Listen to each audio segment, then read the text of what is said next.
Hello friends, let's crack Gujarat એક્ઝામમાં આપ સૌનું સ્વાગત કરું છું મિત્રો. ફરીથી આપ સૌ ભેગા થઈ ગયા છો મારી સાથે ઇકોનોમિક્સ સબ્જેક્ટને સરળ ભાષામાં સરળ રીતે સમજવા મિત્રો. તો જે વિદ્યાર્થી મિત્રો નવા છે એ લોકો માટે શોર્ટ એક ઇન્ટ્રોડક્શન આપી દો મિત્રો. મારું નામ છે સુરજ ભટ્ટ. છેલ્લા 5 વર્ષથી મિત્રો હું આ ફિલ્ડમાં સંકળાયેલો છું. પોલિટી, ઇકોનોમી, જિયોગ્રાફી અને કરંટ અફેર આ બધા સબ્જેક્ટો ઉપર મારી પકડ છે. એના વિશે હું જુદા જુદા પ્લેટફોર્મ પર લેક્ચર લઉં છું. તો મિત્રો આજે આપણે જે પરીક્ષાની તૈયારી કરવાના છે એ જીપીએસસીની પરીક્ષાની તૈયારી કરવા માટે એક આખો સ્ટ્રક્ચર્ડ વેમાં કોર્સ તમારી સમક્ષ અહીંયા રજૂ કરવામાં આવશે.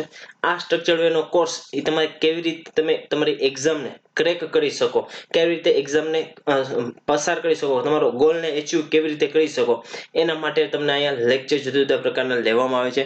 આ એના માટેનું એક બેસ્ટ પ્લેટફોર્મ પર તમે આવેલા છો. તમારો સિલેબસ આખો સંપૂર્ણ કેવી રીતે કરવો એ સ્ટ્રક્ચર વાઇઝ તમે અહીંયા છે એ આખો કોર્સ રજૂ કરવામાં આવે છે મિત્રો. તો આ કોર્સને તમારે સબસ્ક્રાઇબ કરવો હોય તો અનએકેડમી ઇન્ડિયાનું એક લાર્જેસ્ટ લર્નિંગ પ્લેટફોર્મ છે. તો અનએકેડમી એપ્લિકેશન છે એ તમારે ડાઉનલોડ કરવાની પ્લે સ્ટોરમાંથી, અથવા તમે ડેસ્કટોપ યુઝ કરતા હોય, લેપટોપ યુઝ કરતા હોય, તમે unacademy.com પર જઈ અને જીપીએસસી ઓપ્શન સિલેક્ટ કરી શકો છો. જીપીએસસી ઓપ્શન સિલેક્ટ કર્યા બાદ મિત્રો સુરજ ભટ્ટ જે છે એ સર્ચ કરજો અને ફોલો કરજો મિત્રો. ઉપરાંત તમે છે એ ગેટ સબસ્ક્રિપ્શનનો ઓપ્શન સિલેક્ટ કરી અને પ્લસના કોર્સનો તમે નોંધણી કરાવી શકો છો, પ્લસનો કોર્સ મારો મેળવી શકો છો મિત્રો. તો હવે અનએકેડમીના માધ્યમથી તમને મારા સિવાય ઉપરાંત બીજા કયા કયા ફાયદા થશે, તો એમાં છે તમે ડેઈલી લાઈવ ક્લાસીસ જોઈ શકો છો. એમાં 120+ એજ્યુકેટર મિત્રો, ખાસ યાદ રાખજો 120+ એજ્યુકેટર કે એક જ સબ્જેક્ટના જુદા જુદા ઘણા બધા એજ્યુકેટર છે એ તમને આ લાઈવ ક્લાસીસમાં જોવા મળશે મિત્રો. એમાં દરરોજ 7 થી 8 કલાકનો આખો એક સ્ટ્રક્ચર્ડ વેમાં કોર્સ રજૂ થશે મિત્રો. યુટ્યુબમાં છે મિત્રો આખો સ્ટ્રક્ચર્ડ વેમાં કોર્સ નહીં હોય, અમુક લેસન 3 હશે, અમુક સબ્જેક્ટના 4 લેસન હશે. તો તમારે આખો સબ્જેક્ટ સ્ટ્રક્ચર વાઇઝ જોવો હોય તો મિત્રો તમે ડેઈલી લાઈવ ક્લાસીસ એટલે કે અનએકેડમી એપ્લિકેશનમાં પ્લસ કોર્સના માધ્યમથી તમે આખો સ્ટ્રક્ચર્ડ વેમાં કોર્સ છે એ સંપૂર્ણ જોઈ શકો છો. લાઈવ ટેસ્ટ અને ક્વિઝનું આયોજન છે એ તમને એમાં થતું હશે, કે મોક ટેસ્ટનું આયોજન પણ એમાં થતું હશે. તમારે કોઈ પણ અલગ પ્રકારની કોઈ અન્ય મોક ટેસ્ટ લેવાની નથી. ત્યારબાદ આખો સ્ટ્રક્ચર્ડ વેમાં કોર્સ રજૂ થશે. અનલિમિટેડ ઈ સ્ટ્રક્ચર કોર્સનું અનલિમિટેડ એક્સેસ મળશે. તમે એને છે ગમે તેટલી વખત જોઈ શકો છો. રિવિઝનમાં પણ એના 2x અને 3x માં ઉપયોગ કરી શકો છો. આવી બધી જુદી જુદી પ્રકારની ફેસિલિટી છે એ તમને આ એપ્લિકેશન ઉપર જોવા મળે છે મિત્રો. તો જુદા જુદા કોર્સ આપણે ચાલતા હોય છે. મેં તમને કીધું કે 120+ એજ્યુકેટર દરરોજ 7 થી 8 જે એજ્યુકેટર છે એ દરરોજ લાઈવ આવતા હોય છે. એટલે કે તમારે 7 થી 8 કલાકનું ડેઈલીનું જો લેક્ચર જોવું હોય તો તમને આ એપ્લિકેશનમાં જોવા મળશે. એક દિવસના તમે એમ વિચારો કે 10 એજ્યુકેટર દરરોજ લે છે તો 30 દિવસના કેટલા લેક્ચર થશે, તો 300 લેક્ચર તમને લાઈવ એક જ સબ્જેક્ટના જુદા જુદા સબ્જેક્ટના તમને 300 લેક્ચર તમને જોવા મળશે મિત્રો. તો તમે અનએકેડમી એપ્લિકેશન તમે છે એ જોઈન કરો, પ્લસ કોર્સને સબસ્ક્રાઇબ કરો. પ્લસ કોર્સ સબસ્ક્રાઇબ કરવા માટે અનએકેડમી ઉપર જાઓ, જીપીએસસી કોર્સ સિલેક્ટ કરો અને એમાં પ્લસ કોર્સના માધ્યમથી તમે આવી રીતે એક વર્ષનો જો તમારે કોર્સ લેવો હશે તો 7,000 રૂપિયા થશે. પરંતુ મિત્રો ખાસ ધ્યાન રાખજો, મારો કોડ યુઝ કરશો YTSB કોડ યુઝ કરશો તો આજ તમારે જે 7,000 રૂપિયા જે ભરવાના હતા એ 10% ડિસ્કાઉન્ટ સાથે તમને 6,300 રૂપિયામાં મળશે મિત્રો. ખાસ યાદ રાખજો, એક વર્ષનો તમારે કોર્સ છે એ સબસ્ક્રાઇબ કરવાનો છે. એ એક વર્ષના કોર્સને તમારે સબસ્ક્રાઇબ કરવો હોય તો તમારે 7,000 રૂપિયા ભરવા પડશે. પરંતુ મિત્રો જો આ કોડ યુઝ કરશો તો 10% સુધીનો ડિસ્કાઉન્ટ તમને મળશે. એટલે કે 6,300 સુધીનો તમારે છે એ આખા કોર્સની કિંમત થશે એક વર્ષ માટેની. હવે જે વિદ્યાર્થી મિત્રોને 2 વર્ષનો કોર્સ લેવો છે તો 2 વર્ષના કોર્સ માટેના 8,400 રૂપિયા થશે મિત્રો. પરંતુ મારો આ કોડ યુઝ કરશો YTSB મિત્રો, ખાસ ધ્યાન રાખજો YTSB કોડ યુઝ કરવાનું ભૂલતા નહીં. YTSB તમે કોડ યુઝ કરશો એટલે 7,560 રૂપિયા થશે. કેટલા થશે? 7,560 રૂપિયા થશે. હવે આપણી એક ટેલિગ્રામ ચેનલ છે. તો ટેલિગ્રામ ચેનલમાં આપણા લેક્ચરની PDF મેળવવી હોય તો આ ટેલિગ્રામ ચેનલમાં તમે જોઈન થઈ શકો છો. સુરજ ભટ્ટ અનએકેડમી ઉપર તમે જોઈન થશો તો તમે જુદા જુદા પ્રકારની આપણા લેક્ચરની લિંક પણ જોવા મળશે. ઉપરાંત જે બીજી ચેનલ છે એની લિંક પણ આમાં તમને જોવા મળશે. અને PDF મેળવવી હોય કોઈ પણ લેક્ચરની તો તમે આમાં મેળવી શકો છો. અને પ્લસ કોર્સ રિગાર્ડિંગ કોઈને ઇન્ક્વાયરી હોય કે સર પ્લસ કોર્સ અને નોર્મલ કોર્સ શું છે, યુટ્યુબમાં તમે જે ભણાવો છો એ શું છે, એના સંબંધિત કોઈ પણ પ્રકારના પ્રશ્નો હોય તો એમાં મોબાઈલ નંબર આપેલો છે મિત્રો. ઉપર જશો એટલે એમાં મોબાઈલ નંબર ગોતી લેજો, ગ્રુપમાં મૂકેલો છે. જે વિદ્યાર્થી મિત્રોને પ્લસ કોર્સ સંબંધિત કોઈ પણ ઇન્ક્વાયરી હોય તો એમાં કોલ અથવા મેસેજ કરી અને પૂછી શકે છે મિત્રો.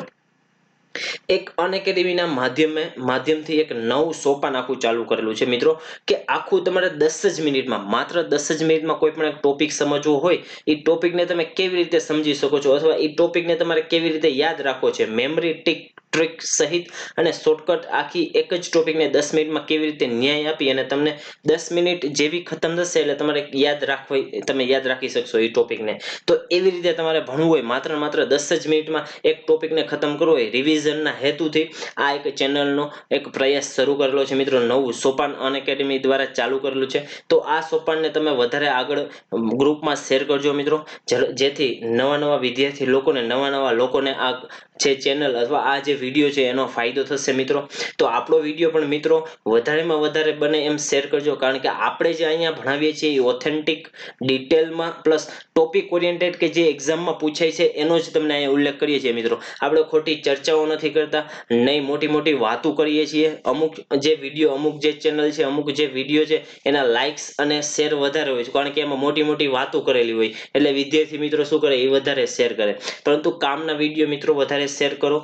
વધારેમાં વધારે શેર કરશો તો તમારા ગ્રુપના અથવા તમે વધારે જ્ઞાનનો ફેલાવો જેમ કરશો એમ તમારા જ્ઞાનમાં વધારો થશે મિત્રો. આવું સૂત્ર કંઈક મેં વાંચેલું છે કે તમે જો જ્ઞાનનો વધારે ફેલાવો કરશો તો તમને વધારે જ્ઞાન મળશે. તો આ લેક્ચર છે એ વધારેમાં વધારે શેર કરો અને લાઈક કરો મિત્રો.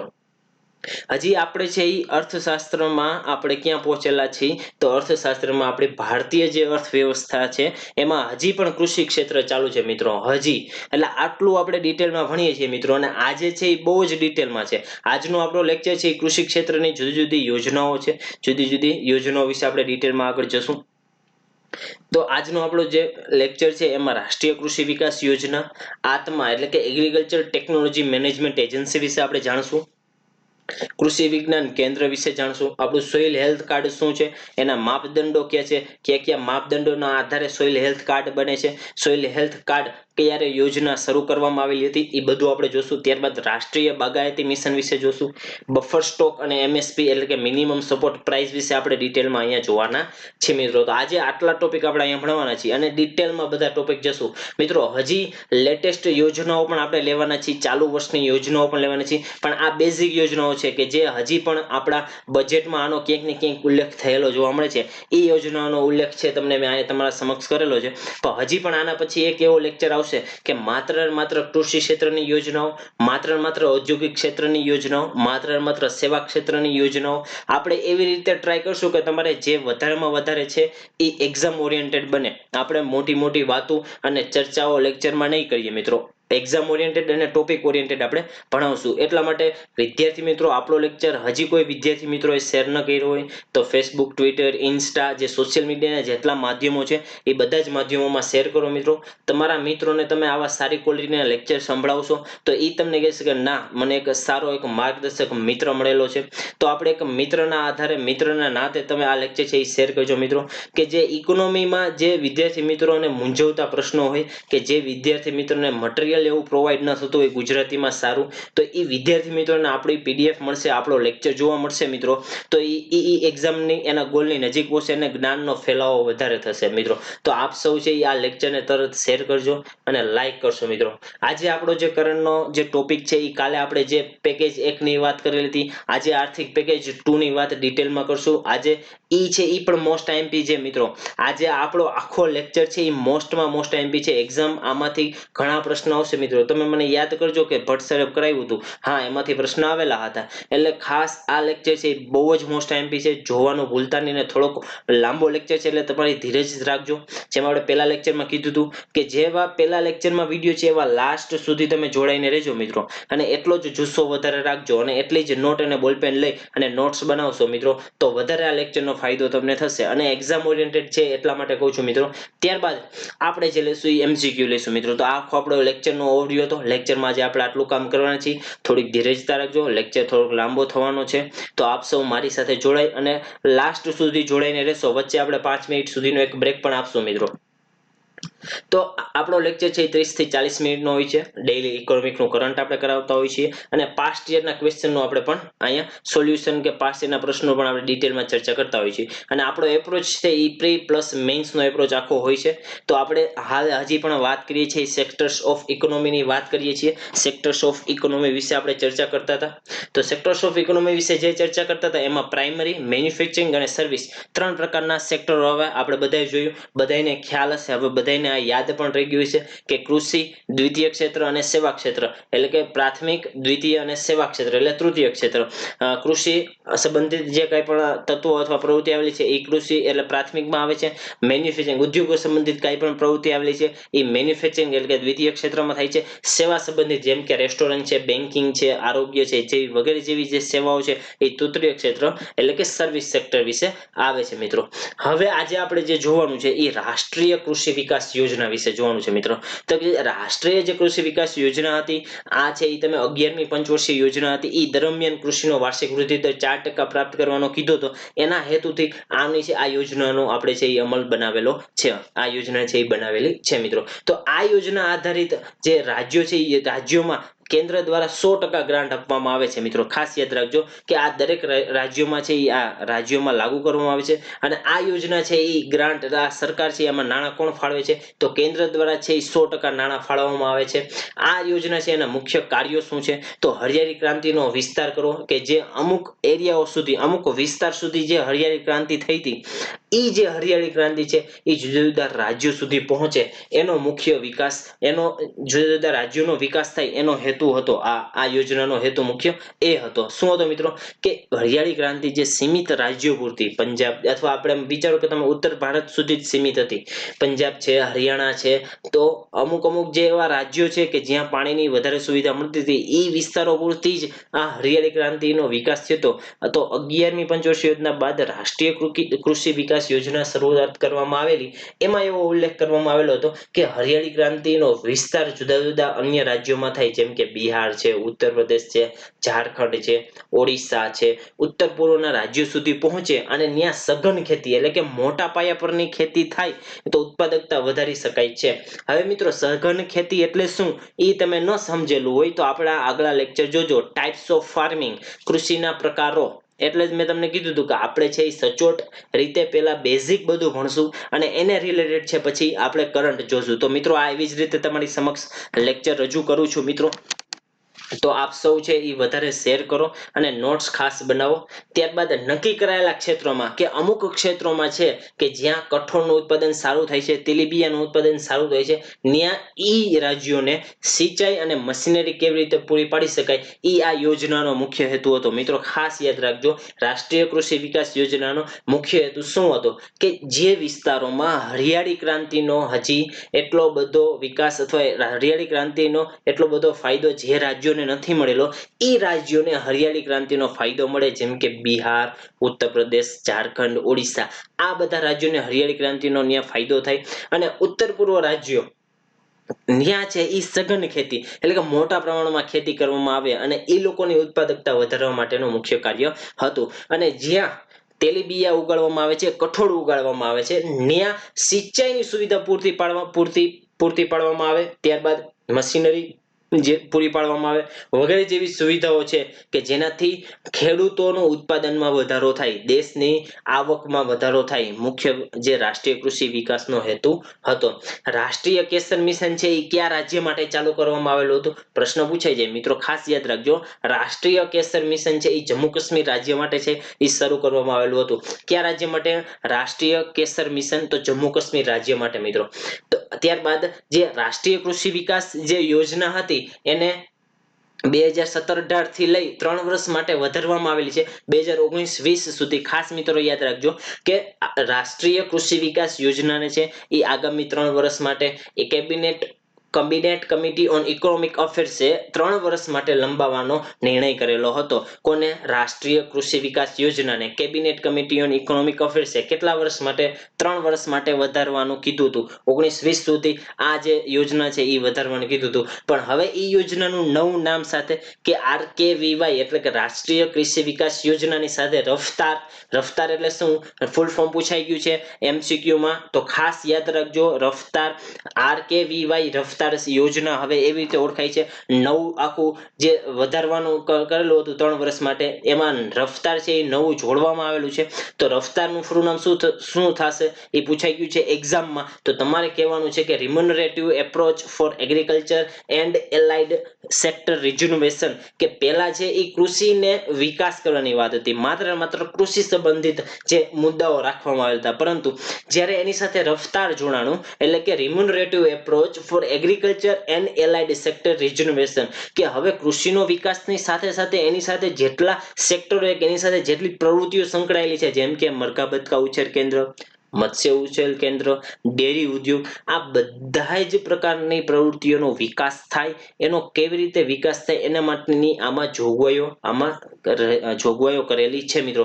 એટલે કે રાષ્ટ્રીય કૃષિ વિકાસ માત્ર કૃષિ સંબંધિત, કૃષિ ઓરિએન્ટેડ હતું. પરંતુ કેબિનેટ કમિટી ઓન ઇકોનોમિક અફેર્સે આનો થોડુંક વિસ્તરણ કરી અને 3 વર્ષ માટે લંબાવેલી છે મિત્રો. આ 3 વર્ષ માટે લંબાવી, એમાં રફતારને જોઈન કરેલું. રફતાર શું છે? યો રફતાર, ઈ રફતાર નહીં મિત્રો, રેપર રફતાર નહીં, આ રફતાર અલગ છે. આ રફતાર એટલે કે remunerative approach for agriculture and allied sector રિજ્યુનેશન.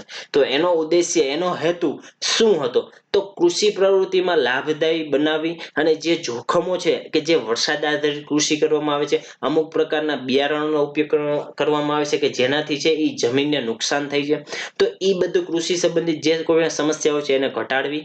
કૃષિ આધારિત જે ઉદ્યોગો છે એ ઉદ્યોગોને સાહસિકતાનો લાભ થાય, એ લોકોને પ્રોત્સાહન મળે, એ માટે કાચા માલને પૂરતો પ્રમાણમાં પહોંચાડવું અને જે એની સાથે જોડાયેલા જેટલા સેક્ટરો છે એને જોડી અને બધાનો વિકાસ થાય, એ મુખ્ય હેતુ રફતારનો હતો. Remunerative approach for agriculture and allied sector rejuvenation. મિત્રો ખાસ યાદ રાખજો, પ્રશ્ન મોસ્ટ આઈએમપી છે, પૂછાઈ શકે છે રફતારનું ફૂલ ફોર્મ પણ.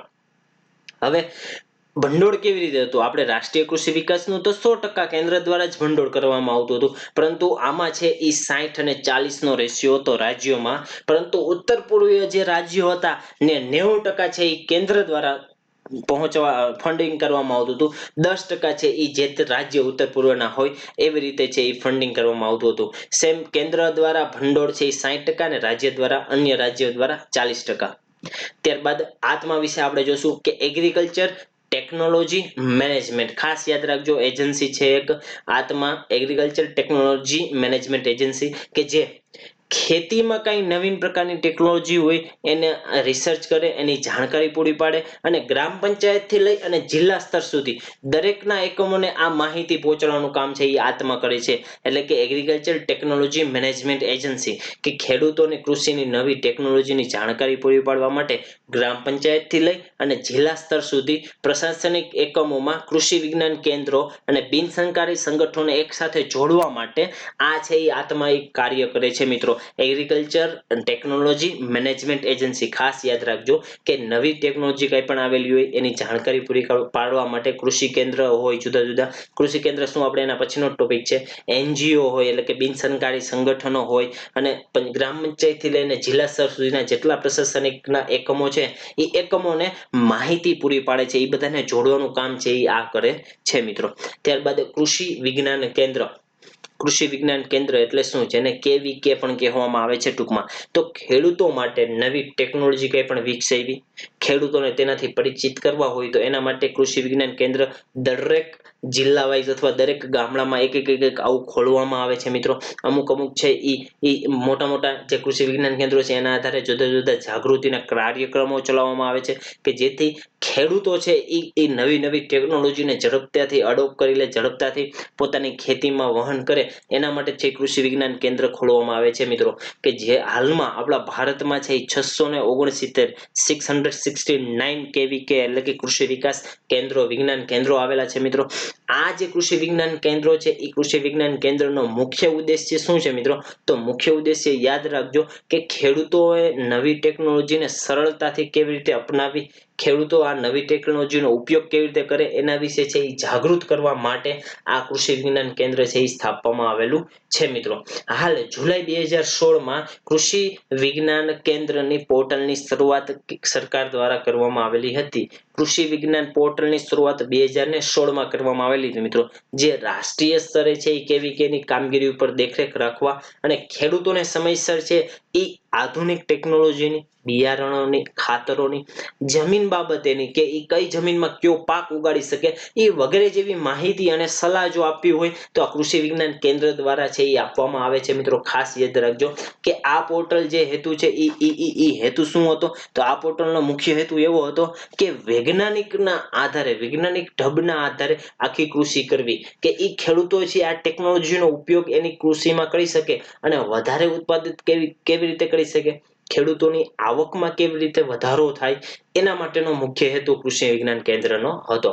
ખાસ મિત્રો યાદ રાખજો, કૃષિ વિજ્ઞાન કેન્દ્ર 669 હાલમાં છે. મુખ્ય હેતુ એનો શું હતો? તો કૃષિમાં નવી ટેકનોલોજી કેવી રીતે અપનાવી શકે એ ખેડૂતોને જાગૃત કરવા માટે, એને સમયસર માહિતી આપી શકે કે હવામાન કેવું છે, આ સિઝનમાં આ પાક લ્યો, તમારી જમીનને આ પાક માફક આવે છે તો તમે આ પાક ઉગાડો, વગેરે જેવી માહિતી પૂરી પાડવા માટે કૃષિ વિજ્ઞાન કેન્દ્ર ખોલવામાં આવેલું હતું. આ પોર્ટલ છે એ વૈજ્ઞાનિક ઢબે કૃષિનો વિકાસ થાય અને ખેડૂતોની આવકમાં કેવી રીતે વધારો થાય એના માટેનો હતો કે ખેડૂતો ઝડપી અને અસરકારક રીતે આ જે ટેકનોલોજી નવી આવેલી છે એનો કેવી રીતે અમલ બનાવે, એનો અમલ સરળતાથી બની શકે એના માટે આ કૃષિ વિજ્ઞાન કેન્દ્ર ખોલવામાં આવે છે મિત્રો. હવે આપણે જોશું એ સોઇલ હેલ્થ કાર્ડ વિશે. મોસ્ટ ટાઈમ ટોપિક, વારંવાર પ્રશ્નો આમાંથી પૂછાય છે મિત્રો. લાસ્ટ જીપીએસસીમાં પણ આમાંથી પ્રશ્ન હતો. એ આપણે બધા જ પ્રકારના પ્રશ્નો આપણે જે પ્રશ્નો પૂછાણા છે એના આધારે આપણું આખું મટીરિયલ બનાવેલું છે મિત્રો. એટલે આપણો લેક્ચર ફરી એક વખત કહીશ કે મિત્રો શેર કરજો મિત્રો અને લાઈક કરજો. બને એમ વધારેમાં વધારે આપણો લેક્ચર છે એ શેર કરો મિત્રો. તમે એક મારા માટે આ કરી શકો છો મિત્રો. એક મેન્ટર તરીકે તમે મારી એક વાત માની શકો છો મિત્રો. આપણો લેક્ચર છે એ શેર કરજો. હવે સોઇલ હેલ્થ કાર્ડ વિશે આપણે જોઈએ કે સોઇલ હેલ્થ કાર્ડ શું છે મિત્રો. તો સોઇલ હેલ્થ કાર્ડ એક આપણી જે જમીન છે એનો એક રિપોર્ટ છે. જેમ આપણો એક્ઝામનું એક રિપોર્ટ, એક્ઝામનું એક રિઝલ્ટ આવે એનો એક રિપોર્ટ હોય, એનું એક કાર્ડ હોય, એવી જ રીતે જમીનનું એક કાર્ડ છે કે જમીનમાં આપણી જમીનમાં કયા તત્વો રહેલા છે, કે એ તત્વોના આધારે આપણે કયો પાક એમાં ઉગાડવો જોઈએ એના માટેનું એક રિપોર્ટ કાર્ડ છે એ સોઇલ હેલ્થ કાર્ડ કહેવામાં આવે છે. કે આ જે જમીન છે એનું સોઇલ હેલ્થ કાર્ડનું કામ શું છે, સોઇલ હેલ્થ કાર્ડ મિશનનું કામ શું છે? તો જે જમીનમાં કયા તત્વો રહેલા છે એ તત્વોની જાણકારી માટે આ એક સોઇલ હેલ્થ કાર્ડ કે ત્યાંથી જમીનનો એક નમૂનો લઈ નજીકની એક લેબોરેટરી હોય એ લેબોરેટરીમાં એનું પરીક્ષણ કરવામાં આવે છે અને એમાં કયા તત્વો રહેલા છે એની જાણકારી છે એ ખેડૂતને આપવામાં આવે છે કે જેથી ખેડૂત છે એનો ઉપયોગ શું કરી શકે? તો એ કાર્ડનો ઉપયોગ એવી રીતે કરી શકે કે એમાં એને કેટલું પાણીની જરૂર છે, એની જમીનમાં કયા તત્વો રહેલા છે, એ તત્વોના આધારે એ કયો પાક વાવી શકશે, ઝડપથી વધારે પાક વાવી શકે, કયું ખાતર નાખે તો એ ખાતર છે અસરકારક રીતે પાકને નીવડી શકે, પાકને વધારે ઉગાડી શકે. તો આવા જુદા જુદા પ્રકારના નિર્ણયો એ લઈ શકે છે જો સોઇલ હેલ્થ કાર્ડ એને કઢાવેલું હોય તો મિત્રો. તો આપણને બાજુમાં આપેલું છે સોઇલ હેલ્થ કાર્ડને થી એના મલ્ટિપલ ફાયદા થાય છે, મલ્ટિપલ ઘણા બધા બેનિફિટ્સ થાય છે. તો નેશન વાઇડ આખો એક આ ઇમ્પ્રુવ પ્રોગ્રામ કરવામાં આવ્યો છે સોઇલને ઇમ્પ્રુવ કરવા માટે કે આખા એક દેશમાં જમીનને એક સુધારવા માટે કે જમીનની ફળદ્રુપતામાં વધારો કરવા માટે આ એક આખા દેશમાં એક કાર્ડની સિસ્ટમ ચાલુ કરેલી છે. Information to farmers on optimal doses of fertiliser application to crops કે ખેડૂતોને આપણી જમીનમાં કેટલા પ્રમાણમાં ખાતર નાખવું જોઈએ. વધારે પડતો ખાતરનો ઉપયોગ નથી થઈ જતો ને તો એના લીધે થોડાક સમયમાં જ એ જમીન છે એ બિનફળદ્રુપ થઈ જશે, એની ફળદ્રુપતામાં ઘટાડો થવા જોવા મળશે. તો એનો એક રિપોર્ટ અથવા એની જાણકારી મેળવી શકે છે. આ છે. ત્યારબાદ 12 કરોડ ખેડૂતોને આ ઇસ્યુ કરવામાં આવેલા છે. 2 વર્ષની સાયકલમાં દર 2 વર્ષે છે આ છે આપણે યુઝ કરવામાં આમાં છે ઉપયોગમાં લેવામાં આવશે. ત્યારબાદ હવે જે છે આમાં સુધારો આવેલો છે કે હવે શું થયું કે સોઇલ હેલ્થ કાર્ડમાં છે એ 12 પેરામીટરનો ઉલ્લેખ જોવા મળેલો છે. એ 12 કયા પેરામીટર છે એ તમારી સમક્ષ અહીંયા રજૂ કરેલા છે કે મેક્રોન્યુટ્રિયન્ટ્સ કે મેક્રોન્યુટ્રિયન્ટ્સમાં શું હોય છે. સોઇલ હેલ્થ કાર્ડના જે પેરામીટર છે એ પેરામીટરમાં શેનો સમાવેશ થાય છે, કોના આધારે છે સોઇલ હેલ્થ કાર્ડનો ડેટા બહાર પાડવામાં આવે છે, અથવા સોઇલ હેલ્થ કાર્ડ તમે કોઈ પણ તમારી જમીનનું કરાવ્યું તો એમાં શું હોય છે, તો એમાં નાઇટ્રોજનનું પ્રમાણ કેટલું તમારી જમીનમાં છે એ દર્શાવે છે. એટલે NPK રેશિયો એટલે નાઇટ્રોજન, ફોસ્ફરસ અને પોટેશિયમ આ ત્રણ તમારી જમીનમાં કેટલું છે, એટલે માઇક્રોન્યુટ્રિયન્ટ્સ કેટલા છે તમારી જમીનમાં એના વિશેનું પણ દર્શાવે છે. ત્યારબાદ સેકન્ડરી ન્યુટ્રિયન્ટ એટલે કે સલ્ફર, તમારી જમીનમાં કેટલા ટકા સલ્ફર છે એનો રિપોર્ટ તમને બતાવશે. ત્યારબાદ બીજા અન્ય માઇક્રોન્યુટ્રિયન્ટ્સ, ઓલો હતા મેક્રો, આ છે માઇક્રોન્યુટ્રિયન્ટ્સ કે ઝેન એટલે કે ઝિંક, ફેરન એટલે આયર્ન, ફેરસ એટલે આયર્ન, ત્યારબાદ Cu એટલે કોપર, Mn એટલે મેંગેનીઝ અને B એટલે બોરોન. આ જે તત્વો છે માઇક્રોન્યુટ્રિયન્ટ્સ એ તમારી જમીનમાં કેટલા છે એના વિશેનો ખ્યાલ આપણે લેવો હોય તો આપણી જમીનમાં જે સોઇલ હેલ્થ કાર્ડ છે એ લેવું પડે છે. ત્યારબાદ ફિઝિકલ પેરામીટર કે જમીન હાથમાં લઈ અને જોઈ શકે છે કે આમાં pH એટલે કે એસિડિક છે કે બેઝિક છે. ત્યારબાદ ઇલેક્ટ્રોનિક કન્ડક્ટિવિટી કેવી, વિદ્યુત પ્રવાહનો કેટલો પ્રવાહ થાય ઝડપથી જઈ શકે છે. ત્યારબાદ ઓર્ગેનિક કાર્બન, એમાં કાર્બનનું ઓર્ગેનિક પ્રમાણ કેટલું છે એ આ બધા જુદા જુદા છે એ પેરામીટર જોવા મળે છે. 4 પેરામીટર મુખ્ય છે: મેક્રોન્યુટ્રિયન્ટ્સ, સેકન્ડરી ન્યુટ્રિયન્ટ્સ, માઇક્રોન્યુટ્રિયન્ટ્સ અને ફિઝિકલ પેરામીટર.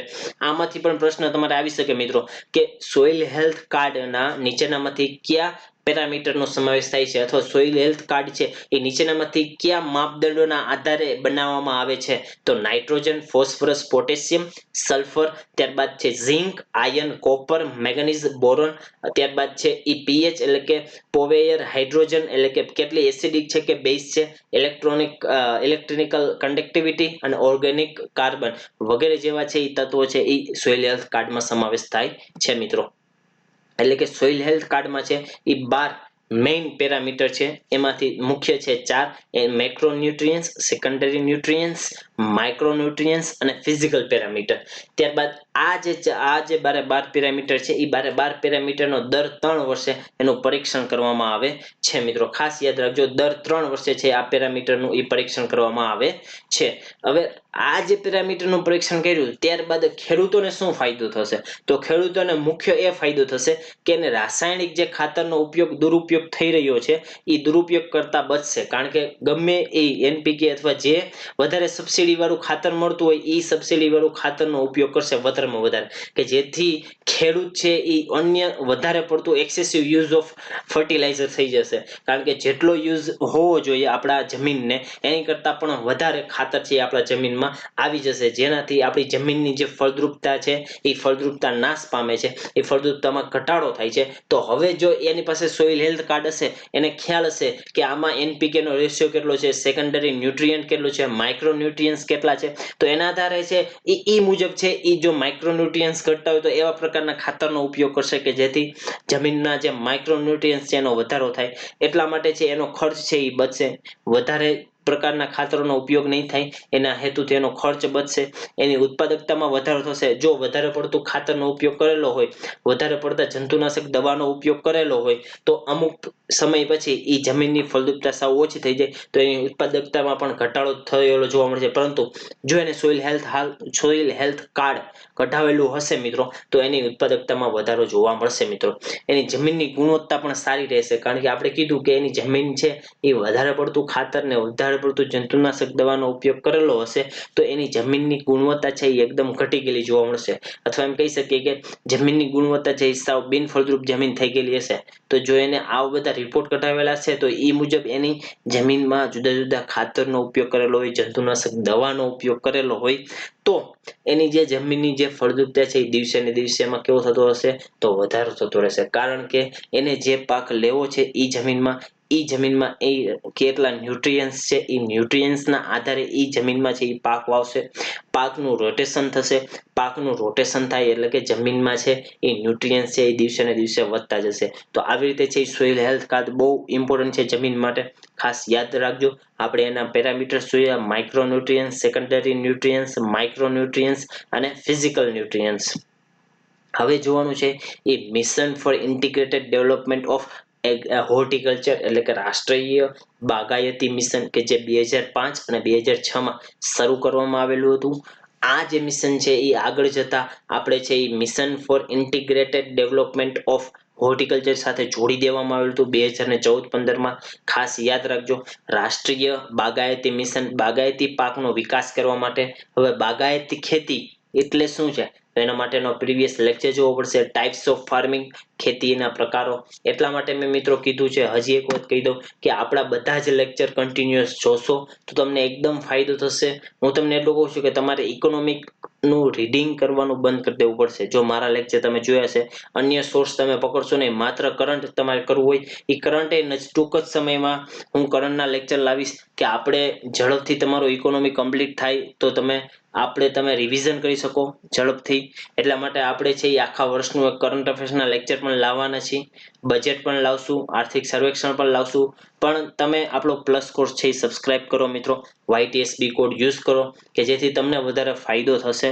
તો આપણે જે જોવાના છે એ mission for integrated development of horticulture જોવાના છે. તો બાગાયતી જે પાકો છે એ બાગાયતી પાકોનો વિકાસ અને એના ઉત્પાદનમાં વધારો કરવા માટે એક નાણાકીય સહાય સરકાર દ્વારા આપવામાં આવતી હતી. એ નાણાકીય સહાય છે આ જે mission for integrated development of horticulture દ્વારા આપવામાં આવતી હતી મિત્રો. તો આ જે મિશન અંતર્ગત આ જે પાક અંતર્ગત કયા કયા મુખ્ય પાકો આવે છે તો ફળો આવે છે, જુદા જુદા ફળો, શાકભાજી, કંદમૂળ, મશરૂમ, મસાલા, ફૂલ, નાળિયેર, કાજુ, કોકો અને વાંસ વગેરેનો જે સમાવેશ છે એ રાષ્ટ્રીય બાગાયતી મિશન અંતર્ગત થાય છે મિત્રો. તો પૂર્વોત્તર રાજ્યો અને હિમાલયી રાજ્યોને બાદ કરતા ખાસ યાદ રાખજો કે આ ફંડિંગની વાત છે, તમને ફંડિંગ પણ એક વાક્યમાં મૂકી શકે કે mission for integrated development of horticulture, જેને ગુજરાતીમાં સંકલિત બાગાયતી વિકાસ મિશન કહેવામાં આવે છે, એનું જે ફંડિંગ સરકાર દ્વારા કરવામાં આવે છે એનું પૂર્વોત્તર રાજ્યો અને હિમાલયી રાજ્યોને બાદ કરતા કેટલું કરવામાં આવે છે તો 85:15 ના હિસ્સામાં કરવામાં આવે છે.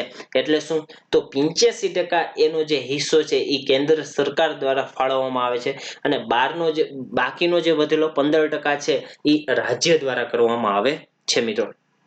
ભારતમાં છે એ કુલ વાવેતર વિસ્તારમાં લગભગ 75% જે વિસ્તાર છે એમાં ધાન્ય પાકો થાય છે. ધાન્ય પાકની ખેતી કરવામાં આવે છે અને કુલ ઉત્પાદનના 50% ઉત્પાદન છે એ માત્ર ને માત્ર ધાન્ય પાકો થાય છે. ખાસ મિત્રો યાદ રાખજો કે ભારતમાં છે એ કુલ વિસ્તાર જે જમીન છે એમાંથી 75% પાક છે એ ધાન્ય પાકો કરવામાં આવે છે અને આપણું જે કુલ ઉત્પાદન છે એ કુલ ઉત્પાદનના 50% છે એ ધાન્ય પાકો ઉગાડવામાં આવે છે મિત્રો. ત્યારબાદ MIDH હેઠળની જુદી જુદી યોજનાઓ છે, જુદી જુદી પાકો, જુદા જુદા જે બોર્ડ છે એની રચના કરવામાં આવેલી છે આ યોજના અંતર્ગત. ત્યારબાદ રાષ્ટ્રીય બાગાયતી મિશન આપણે જોયું હતું સમગ્ર ભારતમાં પૂર્વ તથા હિમાલયી રાજ્યો સિવાય 100% છે એ 100% છે એ એમાં કેટલો હિસ્સો શું કહેવાય એમાં આપણે જોયું આગળ કે એમાં કેટલું હતું તો આપણે જોયું હતું કે આપણે જોયું હતું એમાં કે 85:15 નો હિસ્સો હતો. કેટલો હતો? 85:15 નો હિસ્સો એમાં હતો. રાષ્ટ્રીય બાગાયતી યોજનામાં ભારતમાં જે પૂર્વ તથા હિમાલયી રાજ્યોમાં જે ફંડિંગ કરવામાં આવે છે એ કેટલું હતું? 85:15 હતું. એ સિવાયના અન્ય રાજ્યોની વાત છે, પણ હવે એ રાજ્યોની વાત કરવામાં આવે કે પૂર્વ અને હિમાલયના રાજ્યોની એમાં ફંડિંગ કેવી રીતે છે મિત્રો તો એમાં કેન્દ્ર સરકાર દ્વારા જ 100% નાણાં ફાળવવામાં આવે છે.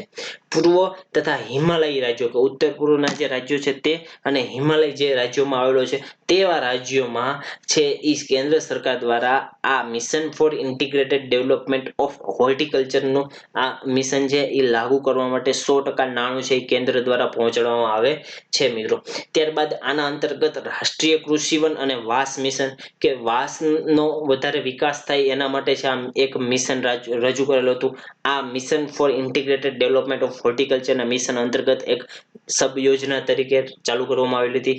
એમાં છે એ કેન્દ્ર સરકાર દ્વારા જે 100% બધા જ રાજ્યોમાં ફંડિંગ પૂરું પાડવામાં આવે છે. ત્યારબાદ રાષ્ટ્રીય બાગાયતી બોર્ડની સ્થાપના કરવામાં આવેલી હતી. એ છે એમાં 100% નાણાં છે એ કેન્દ્ર સરકાર દ્વારા પૂરા પાડવામાં આવે છે. ત્યારબાદ રાષ્ટ્રીય નાળિયેર વિકાસ બોર્ડ બોર્ડની સ્થાપના કરવામાં આવેલી હતી. એ નાળિયેર ઉત્પાદક રાજ્યો છે એમાં આ લાગુ કરવામાં આવેલું હતું મિશન. ત્યારબાદ કેન્દ્રીય બાગાયતી સંસ્થા કે જેમાં માનવ સંસાધન અને ક્ષમતાનો વિકાસ અને પ્રોત્સાહન પૂરું પાડવા માટે ઉત્તર પૂર્વના રાજ્યોમાં આ મિશન જે ચાલુ કરવામાં આવેલું હતું. તમને આખું સાઈડમાં ચિત્ર રજૂ કરેલું છે કે કોકોનટ ડેવલપમેન્ટ બોર્ડની સ્થાપના 1981 માં થઈ હતી. નેશનલ હોર્ટિકલ્ચર કોમર્શિયલ 1984 માં થઈ હતી. For horticulture in north eastern સ્ટેટમાં અને હિમાલયન સ્ટેટમાં છે એ એડેડ એટલે કે ફંડિંગ દેવાની શરૂઆત 2001-2 અને 2003-4 માં કે હિમાલયન જે સ્ટેટ છે નોર્થ ઈસ્ટના જે સ્ટેટ છે હોર્ટિકલ્ચર વિકાસ કરવાની વાત 2001-2 અને 3-4 માં કરવામાં આવી હતી. ત્યારબાદ 5-6 માં mission to give direction to promote development for horticulture કે અન્ય રાજ્યોમાં જે હોર્ટિકલ્ચરનો વિકાસ થાય એના માટેની એક અલગ યોજના બહાર પાડેલી હતી. એના માટે 2005-6 માં કામ કરવામાં આવેલું હતું. ત્યારબાદ 5-6 માં બાંબુ મિશન વિશે બધા જ રાજ્યોમાં આપણે કીધું કે વાસ મિશન 100% ફંડેડ હતું કેન્દ્ર સરકાર દ્વારા. આવી રીતે આખો છે MIDH નો એક સબમિશનનો તમને ચાર્ટ રજૂ કરેલો છે મિત્રો. ત્યારબાદ રાષ્ટ્રીય બાગાયતી મિશન હેઠળ અનેક ઘટકો માટે ખેડૂતોને સહાયતા પ્રદાન કરવામાં આવે છે, જેમાં વિશે વિવિધ ખાનગી લોકોને પણ એમાં સામેલ કરવામાં આવે છે કે ખાનગી લોકો દ્વારા એમાં સમાવેશ થઈ અને ખેડૂતોનો કેવી રીતે વિકાસ થાય એવી રીતે કાર્ય કરવા માટે આ કામ કર્યું છે. એ કેવી રીતે? તો નર્સરી ગોઠવી, પ્રયોગશાળા ગોઠવે, ક્લિનિકોનું આયોજન કરવામાં આવે કે જેનાથી એમાં રિસર્ચ એન્ડ ડેવલપમેન્ટની તકોમાં વધારો થાય અને લોકોને છે ખેડૂતોને એમાં વધારેમાં વધારે ફાયદો થાય એવું છે એ આ કામ કરવામાં આવતું. એના બાબતે એ સબસિડી આપવામાં આવતી સરકાર દ્વારા, જેને credit link back ended subsidy કહેવામાં આવતી હતી કે જે મુખ્ય કાર્યને એક બેક એટલે કે પાછળથી મદદ કરતું હોય, જેમ કે નર્સરી છે, પ્રયોગશાળા છે, ક્લિનિક સ્થાપો. તો આવા જે ક્ષેત્રોમાં જે સરકાર સબસિડી આપતા કે જેને અલ્ટિમેટ છે એ કૃષિનો વિકાસ થાય તો એ છે credit link back ended subsidy કહેવામાં આવતી હતી. આમાં છે એ રાષ્ટ્રીયકૃત બેંક જેમ કે નાબાર્ડ, IDBI, રાજ્ય નાણાં નિગમ વગેરે દ્વારા છે એ લોન આપવામાં આવતી હતી મિત્રો. તો મિત્રો આપ સૌ છે નાબાર્ડ નું ફૂલ ફોર્મ લખશો, નાબાર્ડ નું ફૂલ ફોર્મ. ત્યારબાદ IDBI નું ફૂલ ફોર્મ લખશો, IDBI નું ફૂલ ફોર્મ. આપણે જ્યારે બેંક સેક્ટર લેશું ત્યારે આ બધું ડિટેલમાં કરાવશું, પણ આના ફૂલ ફોર્મ હાલ તમે મને જણાવશો. નાબાર્ડ નું ફૂલ ફોર્મ લખશો ઝડપથી મિત્રો. નાબાર્ડ નું અને IDBI નું ફૂલ ફોર્મ લખે ઝડપથી.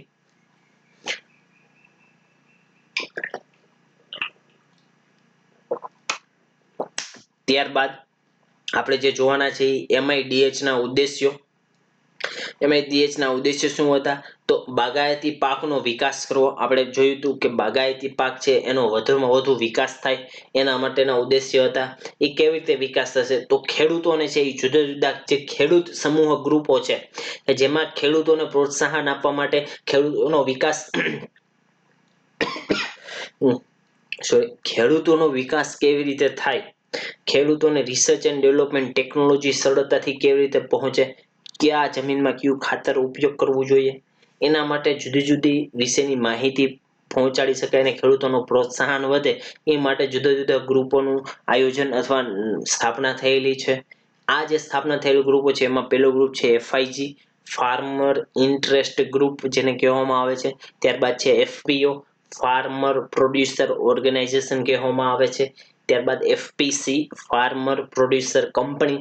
આ વગેરે જેવા ખેડૂત સમૂહમાં જોડાવાથી એ લોકોની પ્રોત્સાહનમાં વધારો થશે, એ લોકોની માહિતીમાં વધારો થશે. ત્યારબાદ બાગાયતી ઉત્પાદનમાં વધારો થાય ને ખેડૂતોની આવક કેવી રીતે વધે એના માટેનો આ મુખ્ય હેતુ MIDH નો હતો મિત્રો. હવે એના પછીનો આપણે જે ટોપિક જોવાના છીએ એ ટોપિકનું નામ છે બફર સ્ટોક. મિત્રો હજી યોજના આવશે મિત્રો, એટલે હજી આપણે કરંટ રિલેટેડ જેટલી યોજનાઓ બાકી છે એ આપણે જ્યારે આખું કરંટ લેશું એક વર્ષનું એમાં ડિટેલમાં તમને સમજાવવામાં આવશે. આ થોડીક બેઝિક જે યોજનાઓ હતી કે જે જૂની યોજનાઓ હાલના જે બજેટ સાથે સંકળાયેલી હોય એનો તમને અહીંયા ઉલ્લેખ કરેલો હતો. હજી આપણે કરંટ અફેર્સની બધી જ ડિટેલમાં યોજનાઓ વિશે અલગ સેપરેટ આખો અલગ લેક્ચર આવશે મિત્રો, એ આપણે જોશું. હાલ આપણે જે વાત કરી રહ્યા છીએ એ બફર સ્ટોક વિશે વાત કરશું કે બફર સ્ટોક એટલે શું. આપ સૌને ખ્યાલ હોય બફર એટલે કે એ આમ કહેવાય કે આપણે એને એટલું બધું ગણતા ન હોય પણ જ્યારે એનો ટાઈમ આવે અમુક એવો સમય આવે ત્યારે એની કિંમત થશે. તો આ બફર સ્ટોકનું એવું છે. બફર સ્ટેટ પણ હોય. આપણે નેપાળને છે એ બફર રાજ્ય તરીકે ગણીએ છીએ, બફર દેશ તરીકે ગણીએ છીએ. બફર સ્ટેટ એટલે કે બફર દેશ તરીકે ગણીએ છીએ. શું કામ? કારણ કે એ ચીન અને ભારતમાં એક મહત્વની કડીરૂપ રાજ્ય છે કે જ્યારે ચીન સાથે આપણે કાંઈ પણ યુદ્ધ કે એવું કાંઈ પણ થાય કે કાંઈ પણ એવા અણબનાવ બને ત્યારે જો આપણું આ નેપાળ સાથે સારી હોય, સારી સંબંધિત રિલેશન હોય, ત્યારે આપણે એનો ઉપયોગ કરી શકીએ છીએ. એવી જ રીતે બફર સ્ટોકનું કે ક્યારે આમ યુદ્ધની પરિસ્થિતિ જેવું થયું હોય કે જ્યારે તંગી માર્કેટમાં આવેલી હોય ત્યારે આપણે આવા સ્ટોકનો ઉપયોગ કરીએ છીએ, જેને બફર સ્ટોક કહેવામાં આવે છે.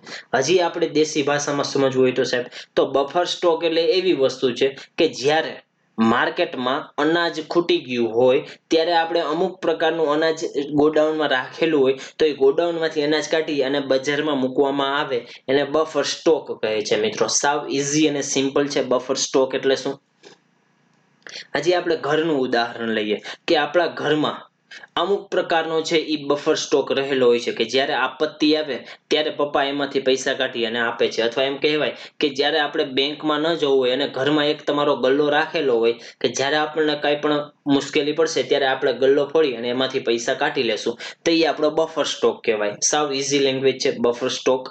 બફર સ્ટોક એટલે આમાં આપણને જે ઇકોનોમીની ભાષા આપેલી છે આપણે એ યાદ રાખશું. આપણે જીપીએસસી એક્ઝામ પાસ કરવી છે તો આપણે ઇકોનોમીની ટર્મ સમજશું ખાસ મિત્રો. તો બફર સ્ટોક એટલે શું, તો આફતના સમયે ખાદ્યાન્ન સંકટને પહોંચી વળવા. જો મિત્રો કીધું કે કોઈ પણ મુશ્કેલી આવેલી હોય, એવી મુશ્કેલી કે જેના લીધે પાકનું ઉત્પાદન સરખું ન થયું હોય, ટ્રાન્સપોર્ટેશનની સુવિધા એટલી ન હોય કે જ્યાં પાક થયેલો છે એ બીજા રાજ્યો સુધી પહોંચાડી શકાય, તો આવી ખાદ્યાન્ન સંબંધિત કોઈ પણ સંકટ આવેલું હોય તો આને પહોંચી વળવા માટે અનાજનો અમુક જે જથ્થો છે એ દર વર્ષે આરક્ષિત રાખવામાં આવે છે. એ દર વર્ષે જે આરક્ષિત રહેલો જે જથ્થો છે એને જ આપણે શું કહીશું, બફર સ્ટોક કહેશું મિત્રો. દર વર્ષે અમુક પ્રકારનું એક ઉત્પાદન જે થતું હોય એનો એક હિસ્સો અલગથી જ રાખી દેવામાં આવે છે કે જે ભવિષ્યની કોઈ પણ ચિંતા, ભવિષ્યની કોઈ પણ મુશ્કેલીને અનુસરીને આ સ્ટોક છે એ બફર કરીને રાખવામાં આવે છે, જેને બફર સ્ટોક કહે છે મિત્રો. સાવ ઈઝી છે મિત્રો, એક્ઝામમાં તમે લખી શકો આવી રીતે જુદી જુદી એક્ઝામ્પલ આપીને. ત્યારબાદ બફર સ્ટોકના ઉપયોગ શું છે, માત્ર ને માત્ર આપણે એને આમ કે સંકટ સમયે જ યુઝ કરીએ છીએ તો ના મિત્રો, બીજા ઘણા બધા ઉપયોગ છે. ખાસ યાદ રાખજો મિત્રો, કલ્યાણકારી યોજનામાં સસ્તા દરે અનાજ વિતરણ કરવા માટે, જેને પીડીએસ કહેવામાં આવે છે, જાહેર વિતરણ વ્યવસ્થા માટે. હાલ આપણે આ બહુ જ મોસ્ટ આઈએમપી ટોપિક છે કે હાલ આપણે સરકાર જે પીડીએસ એટલે જાહેર વિતરણની જે દુકાનો છે એ દુકાનોમાં અનાજ જે પૂરું પાડવામાં આવતું હોય એ બફર સ્ટોકમાંથી પણ પૂરું પાડવામાં આવે છે મિત્રો. કલ્યાણકારી યોજનામાં સસ્તા દરે, જે સસ્તા દરની દુકાન હોય છે ત્યાં અનાજ પૂરું પાડવા માટે સરકાર તો કાંઈ ખરીદવા જતા નથી, તો સરકાર ક્યાંથી લે છે, તો સરકારે જે બફર સ્ટોકમાં પૂરો કરેલો જે માલ છે, બફર સ્ટોક કરેલો જે માલ છે, એ બફર સ્ટોક કરેલો માલ છે એ આવા સસ્તા દરની અનાજોમાં પહોંચાડતા હોય છે મિત્રો. તો બજારમાં બીજું એનું કાર્ય છે કે બજારમાં જ્યારે કૃષિના ભાવને નિયંત્રણ રાખવું હોય, ખાસ મોસ્ટ આઈએમપી છે, અને ઇન્ટર રિલેટેડ કરજો. મેન્સમાં એક પ્રશ્ન પણ આનો આવી ગયો છે એટલે ખાસ આ ટોપિકને યાદ રાખવાનો છે. અને આ ટોપિક આપણો સિલેબસમાં ચોખ્ખો લખેલો છે એટલે સિલેબસના ટોપિકમાંથી જ આપણે ભણાવીએ છીએ, તો બહુ મોસ્ટ આઈએમપી છે કે બફર સ્ટોક છે એ બફર સ્ટોકનો ઉપયોગો જુદા જુદા ક્યાં છે. આપણે એક ઉપયોગ કીધો કે ખાદ્યાન્ન સંકટ કોઈ પણ આવે તો ખાદ્યાન્ન સંકટને પહોંચી વળવા માટે બફર સ્ટોક છે રાખવામાં આવે છે. ત્યારબાદ કલ્યાણકારી યોજનાઓમાં સસ્તા દરે અનાજ જ્યારે પૂરું પાડવું હોય ત્યારે બફર સ્ટોકનો ઉપયોગ કરવામાં આવે છે. જાહેર વિતરણ વ્યવસ્થા માટે બફર સ્ટોકનો ઉપયોગ કરવામાં આવે છે. હવે બજારમાં જે અનાજના જે ભાવો છે એ અનાજના ભાવો અમુક લેવલ સુધી એકદમ વધી ગયા હોય તો એ વધેલા ભાવોને કંટ્રોલમાં, કાબુમાં રાખવા હોય કે જેનાથી બધા જ લોકોને અનાજ સરળતાથી મળી રહે, ત્યારે જે આ અનામત જથ્થો છે કે જે બફર સ્ટોક કરેલો જેટલો જથ્થો છે એ આપણા બજારમાં લાવવામાં આવે છે કે જેનાથી શું થશે મિત્રો, કે જે ભાવ વધારો જે જોવા મળે છે એને નિયંત્રણમાં લાવવા માટે બફર સ્ટોક પણ કરવામાં આવે છે, પણ એ સરકાર દ્વારા કરવામાં આવે છે મિત્રો.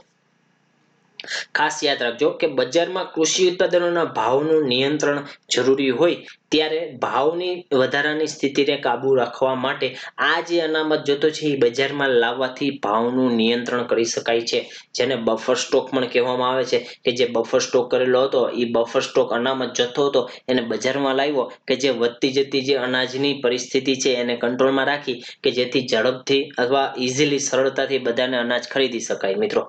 ત્યારબાદ મિનિમમ સપોર્ટ પ્રાઇસ એ આના જ રિલેટેડ ટોપિક છે આખો, અને મોસ્ટ આઈએમપી પણ છે. આમાંથી પ્રિલિમમાં પ્રશ્ન હતો, ગઈ પ્રિલિમમાં જીપીએસસીમાં ક્લાસ 3 માં એસટીઆઈમાં પણ પ્રશ્ન આવેલો હતો. એટલે આપણે ખાસ તમે યાદ રાખજો મિત્રો, આપણે ટોપિક ઓરિએન્ટેડ કરાવીએ છીએ. ખોટી ચર્ચાઓ અને ખોટી મોટા મોટા દરબારનું આયોજન આપણે લેક્ચરમાં કરતા નથી. આપણે માત્ર ને માત્ર ભણાવી શકાય, આપણે ભણવાનો મુખ્ય હેતુ છે તમે અને હું એક ધ્યેય સાથે લઈને આપણે અહીંયા ઉદ્દેશીને આપણે અહીંયા લેક્ચર લઈએ છીએ. તો મિત્રો ખોટી દરબાર ને ખોટી ડાયરાઓ હાલતા નથી. તો આપણો લેક્ચર છે ટુ ધ પોઈન્ટ હોય છે, એટલે કે અમુક ઓછા વિદ્યાર્થીઓને પાછો ગમતો હોય, કારણ કે વિદ્યાર્થીઓને હાલ મજા આવે એવો લેક્ચર હોવો જોઈએ. કે સાહેબ મોટી મોટી વાતો કરતા હોય, ભણાવતા ઓછું હોય ને ચર્ચાઓ વધારે કરતા હોય, પરંતુ આપણે ભણાવીએ વધારે છીએ, ચર્ચાઓ ઓછી કરીએ છીએ. તો મિત્રો લેક્ચર શેર કરો. ઓથેન્ટિક કન્ટેન્ટ અને આવું કન્ટેન્ટ તમને ક્યાંય બીજે સરળતાથી ભણવા નહીં મળે, એટલા માટે તમે શેર કરો લેક્ચર. વધારે વિદ્યાર્થી મિત્રોને આવો લાભ પહોંચે એવું કામ તમે એક શુભ કામ કરી શકો છો હાલ.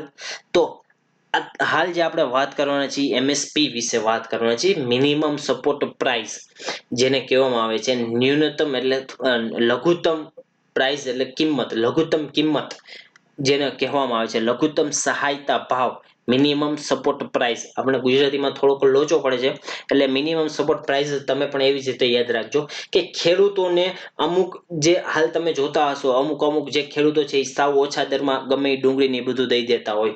ડુંગળી છે અમુક અમુક, આ વચ્ચે મેં એવું સાંભળેલું હતું કે કોબીજ એક છે, કોબીજ એ સાવ સસ્તા દરે ભાવ ના આવવાથી એ કોબીજનું જે કોઈ લેવા નહોતું આવતું, એના ભાવ નહોતા આવતા સરખા. તો કોબીજ છે એક પોલીસ અધિકારીએ, એટલે કે એક પોલીસ અધિકારીએ એ કોબીજનું છે એ ખરીદ કરેલું હતું. તમે કોઈ આવા ન્યૂઝ જોયેલા હશે.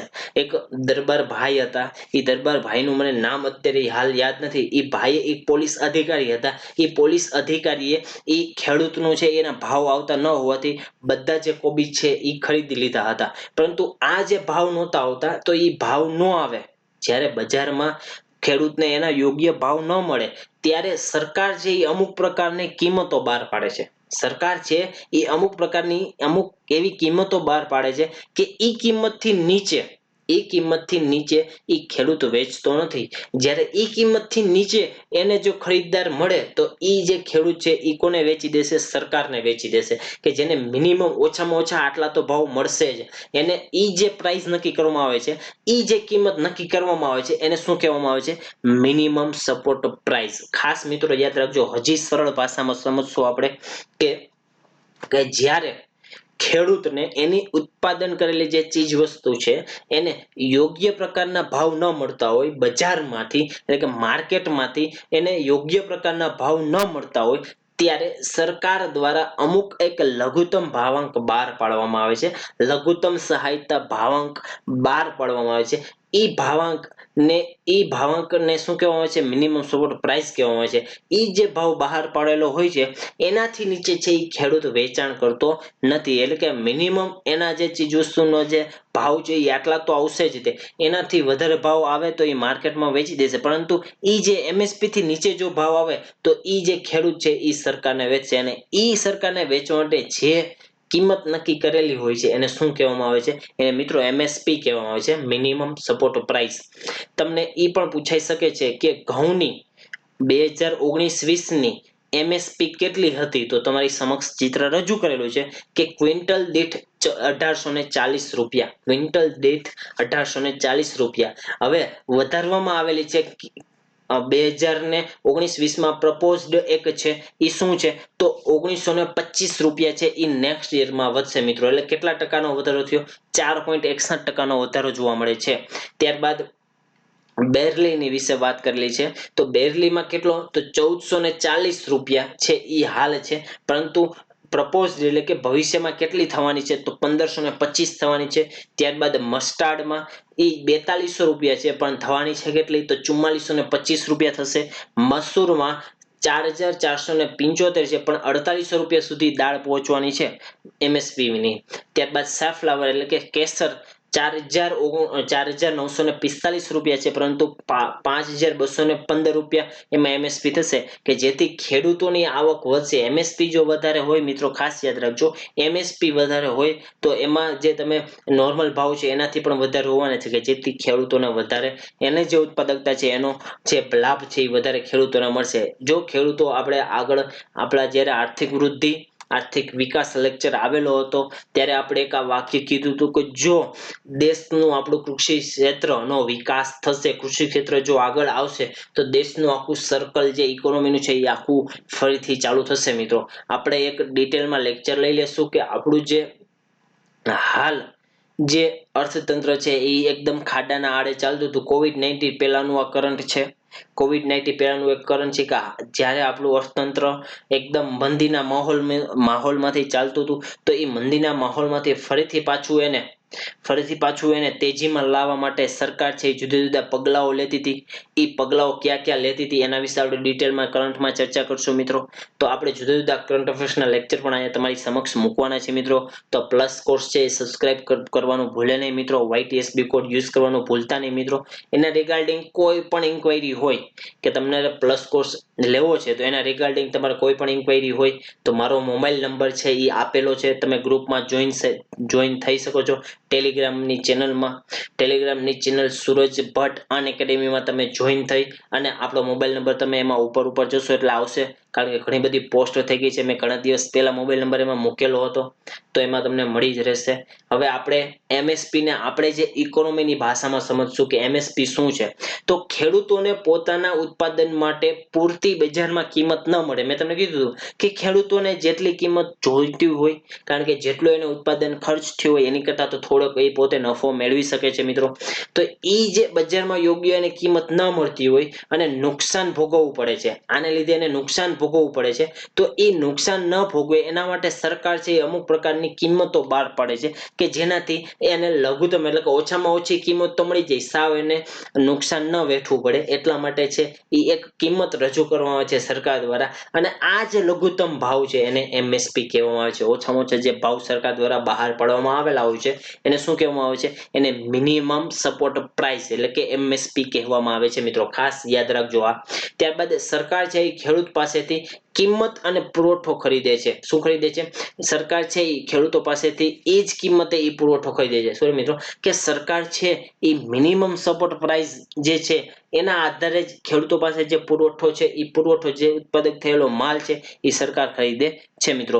તો સરકાર છે એ નોર્મલ પરિસ્થિતિમાં પણ ખેડૂતો પાસેથી ખરીદે છે મિત્રો. શું કામ? કારણ કે સસ્તા અનાજની દુકાનોમાં જે અનાજ પૂરું પાડવું હોય છે એ અનાજ પૂરું પાડવા માટે પણ સરકાર છે એ અનાજનો જથ્થો ખરીદતી હોય છે. પણ એ અનાજનો જથ્થો કેટલા ભાવે ખરીદતી હોય છે? તો આ જે મિનિમમ સપોર્ટ પ્રાઇસ રજૂ કરેલી હોય છે એ મિનિમમ સપોર્ટ પ્રાઇસના આધારે છે એ સરકાર બજારમાંથી છે એ અનાજ ખરીદતી હોય છે. હવે તમને પ્રશ્ન થવો જોઈએ કે સાહેબ સરકાર રજૂ કરે છે, તમે ક્યારના સરકાર કહો છો, પણ સરકારનું કઈ બોડી એમએસપી બહાર પાડે છે? તો ખાસ મિત્રો યાદ રાખજો, મોસ્ટ આઈએમપી પ્રશ્ન છે કે એમએસપી કોણ રજૂ કરે છે? તો એમએસપી છે એ commission for agriculture cost and price દ્વારા છે એમએસપી છે એ રજૂ કરવામાં આવે છે. કોના દ્વારા મિત્રો? Commission for agriculture cost and price દ્વારા છે એ એમએસપી રજૂ કરવામાં આવે છે. કોના દ્વારા? ફરીથી મિત્રો, commission for agriculture cost and price દ્વારા છે એ આખી એમએસપી છે એ રજૂ કરવામાં આવે છે મિત્રો. હવે એમએસપી છે એ કેટલી વાર રજૂ કરવામાં આવે છે? આખા વર્ષમાં એકવાર કરવામાં આવે છે, બે વાર કે ત્રણ વાર? મિત્રો 2 વાર કરવામાં આવે છે. આ પ્રશ્ન પૂછાઈ ગયો છે મિત્રો કે એમએસપી છે એ એક વર્ષમાં 2 વાર રજૂ કરવામાં આવે છે. એક રવિ પાક અને એક ખરીફ પાક વખતે 2 વખત છે એ આપી એમએસપી છે એ રજૂ કરવામાં આવે છે મિત્રો. ખાસ યાદ રાખજો કે મિનિમમ સપોર્ટ પ્રાઇસ એક વર્ષમાં 2 વાર રજૂ કરવામાં આવે છે. કોણ રજૂ કરે છે? તો commission for agriculture cost and price એટલે કે CACP દ્વારા છે એ એમએસપી રજૂ કરવામાં આવે છે મિત્રો. આપણો આ ટોપિક મોસ્ટ આઈએમપી છે મિત્રો. ત્યારબાદ આ જાહેર વિતરણ વ્યવસ્થા છે એ જાહેર વિતરણ વ્યવસ્થામાં જે અનાજ પૂરું પાડતી હોય તો એ અનાજ પૂરું પાડનાર એજન્સી કઈ છે? હવે નેક્સ્ટ પ્રશ્ન આ પણ આવી શકે છે મિત્રો કે જાહેર વિતરણ વ્યવસ્થામાં સરકાર વતી અનાજ જે પૂરું પાડે છે એ એજન્સી સરકારની કઈ છે? તો ફૂડ કોર્પોરેશન ઓફ ઇન્ડિયા, જેને FCI કહેવામાં આવે છે, તે ફૂડ કોર્પોરેશન ઓફ ઇન્ડિયા જે FCI દ્વારા છે આખું જાહેર વિતરણ વ્યવસ્થામાં અનાજ પૂરું પાડે છે મિત્રો. હવે CACP જે ભાવ નક્કી કરે છે MSP ના, એ ભાવ નક્કી કરવાનો આધારો શું છે? તો આ મોસ્ટ આઈએમપી પ્રશ્ન છે મિત્રો. પ્રિલિમમાં પૂછાઈ ગયેલો હતો, ગઈ પ્રિલિમમાં જ આ પ્રશ્ન આવી ગયો હતો. એટલા માટે આપણે અહીંયા ડિટેલમાં આપણે આ રજૂ કરેલું છે. મોસ્ટ આઈએમપી ટોપિક છે. મેં તમને આગળ કીધું તો MSP મોસ્ટ આઈએમપી છે. એ 2 થી 3 પ્રશ્નો દરેક પ્રિલિમમાં હોય છે. એટલા માટે મેઇન્સમાં પણ પ્રશ્ન હતો. ખાસ યાદ રાખજો આ ટોપિકને પણ કે CACP એટલે કે આપણે જોયું હતું આગળ કે CACP છે એ CACP અમુક જે ભાવ MSP ના નક્કી કરે છે એ MSP ના ભાવના આધારો કયા કયા છે? તો એ જે ભાવના આધારો છે એ કોસ્ટ ઓફ કલ્ટિવેશન એટલે કે કલ્ટિવેશનમાં જેટલો કોસ્ટ થયેલો છે, ઉત્પાદન કરવામાં જે ખર્ચો લાગેલો છે એ ખર્ચોને ધ્યાનમાં રાખે છે. MSP એના આધારે નક્કી કરે છે.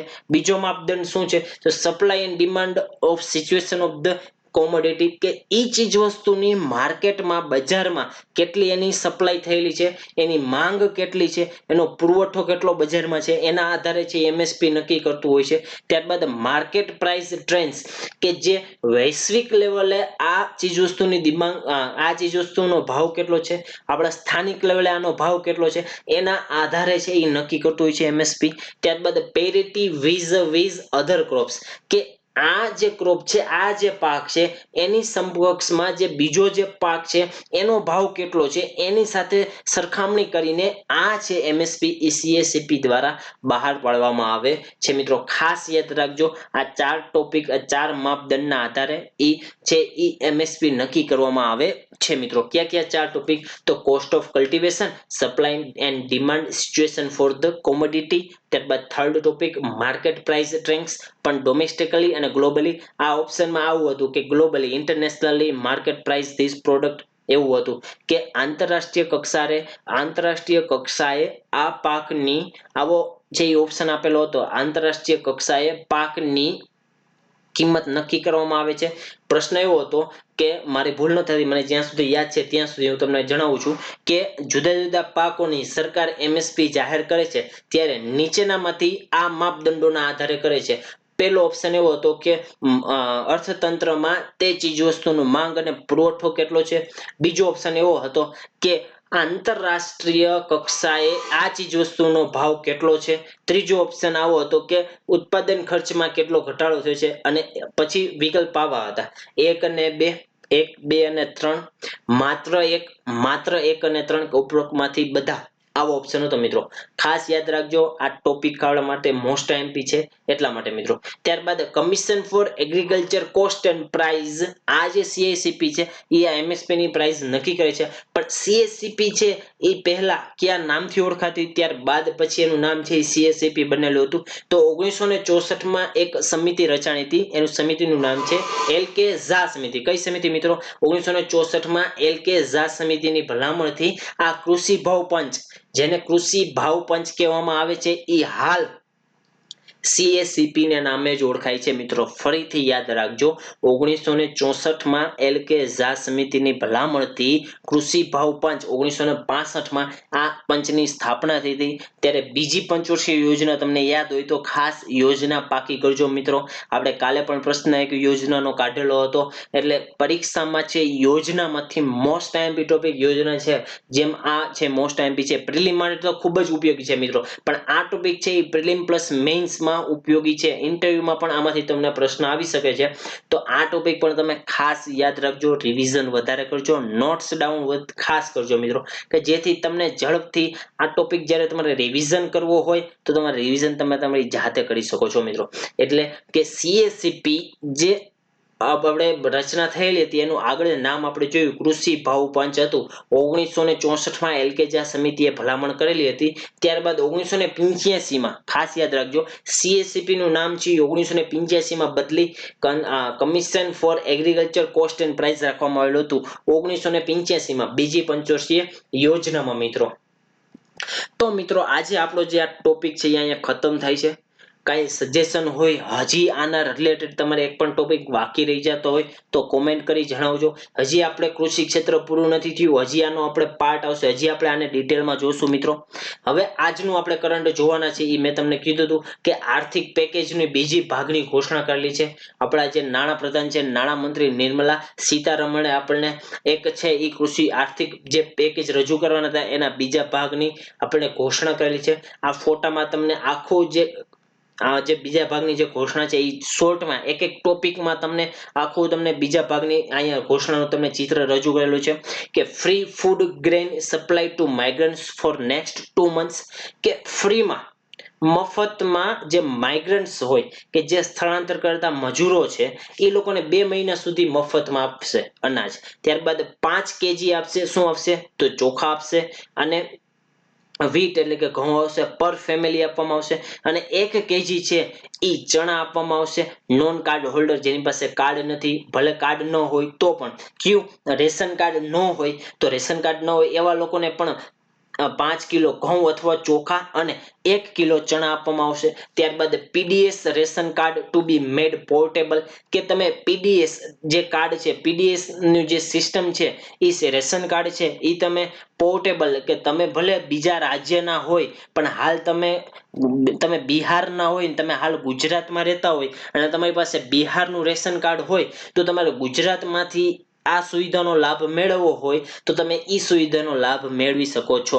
એટલે કે પોર્ટેબિલિટી, આપણે જેમ મોબાઈલમાં પોર્ટેબિલિટી આવે છે એમ આમાં પણ રેશન કાર્ડમાં પણ પોર્ટેબિલિટી આવે છે. પછી તમે શું કરો કે તમે આઈડિયાનું કાર્ડ યુઝ કરતા હોય તો તમે જીઓમાં ટ્રાન્સફર થવું છે તો તમે પોર્ટેબિલિટી કરાવી લો, પણ તમારું નામ ને તમારો નંબર તો ઈ જ રહે. એટલે કે સેમ તમે રેશન કાર્ડમાં પણ એવું થાય કે તમે રેશન કાર્ડનો જે નંબર હોય એ નંબર તો ઈ જ રહે. તમે બિહારનું હોય તો હવે તમે ગુજરાતમાં આવી ગયા હોય તો એમાં ગુજરાતીમાં છપાઈ જાય ને ગુજરાતનું કાર્ડ આવી જાય.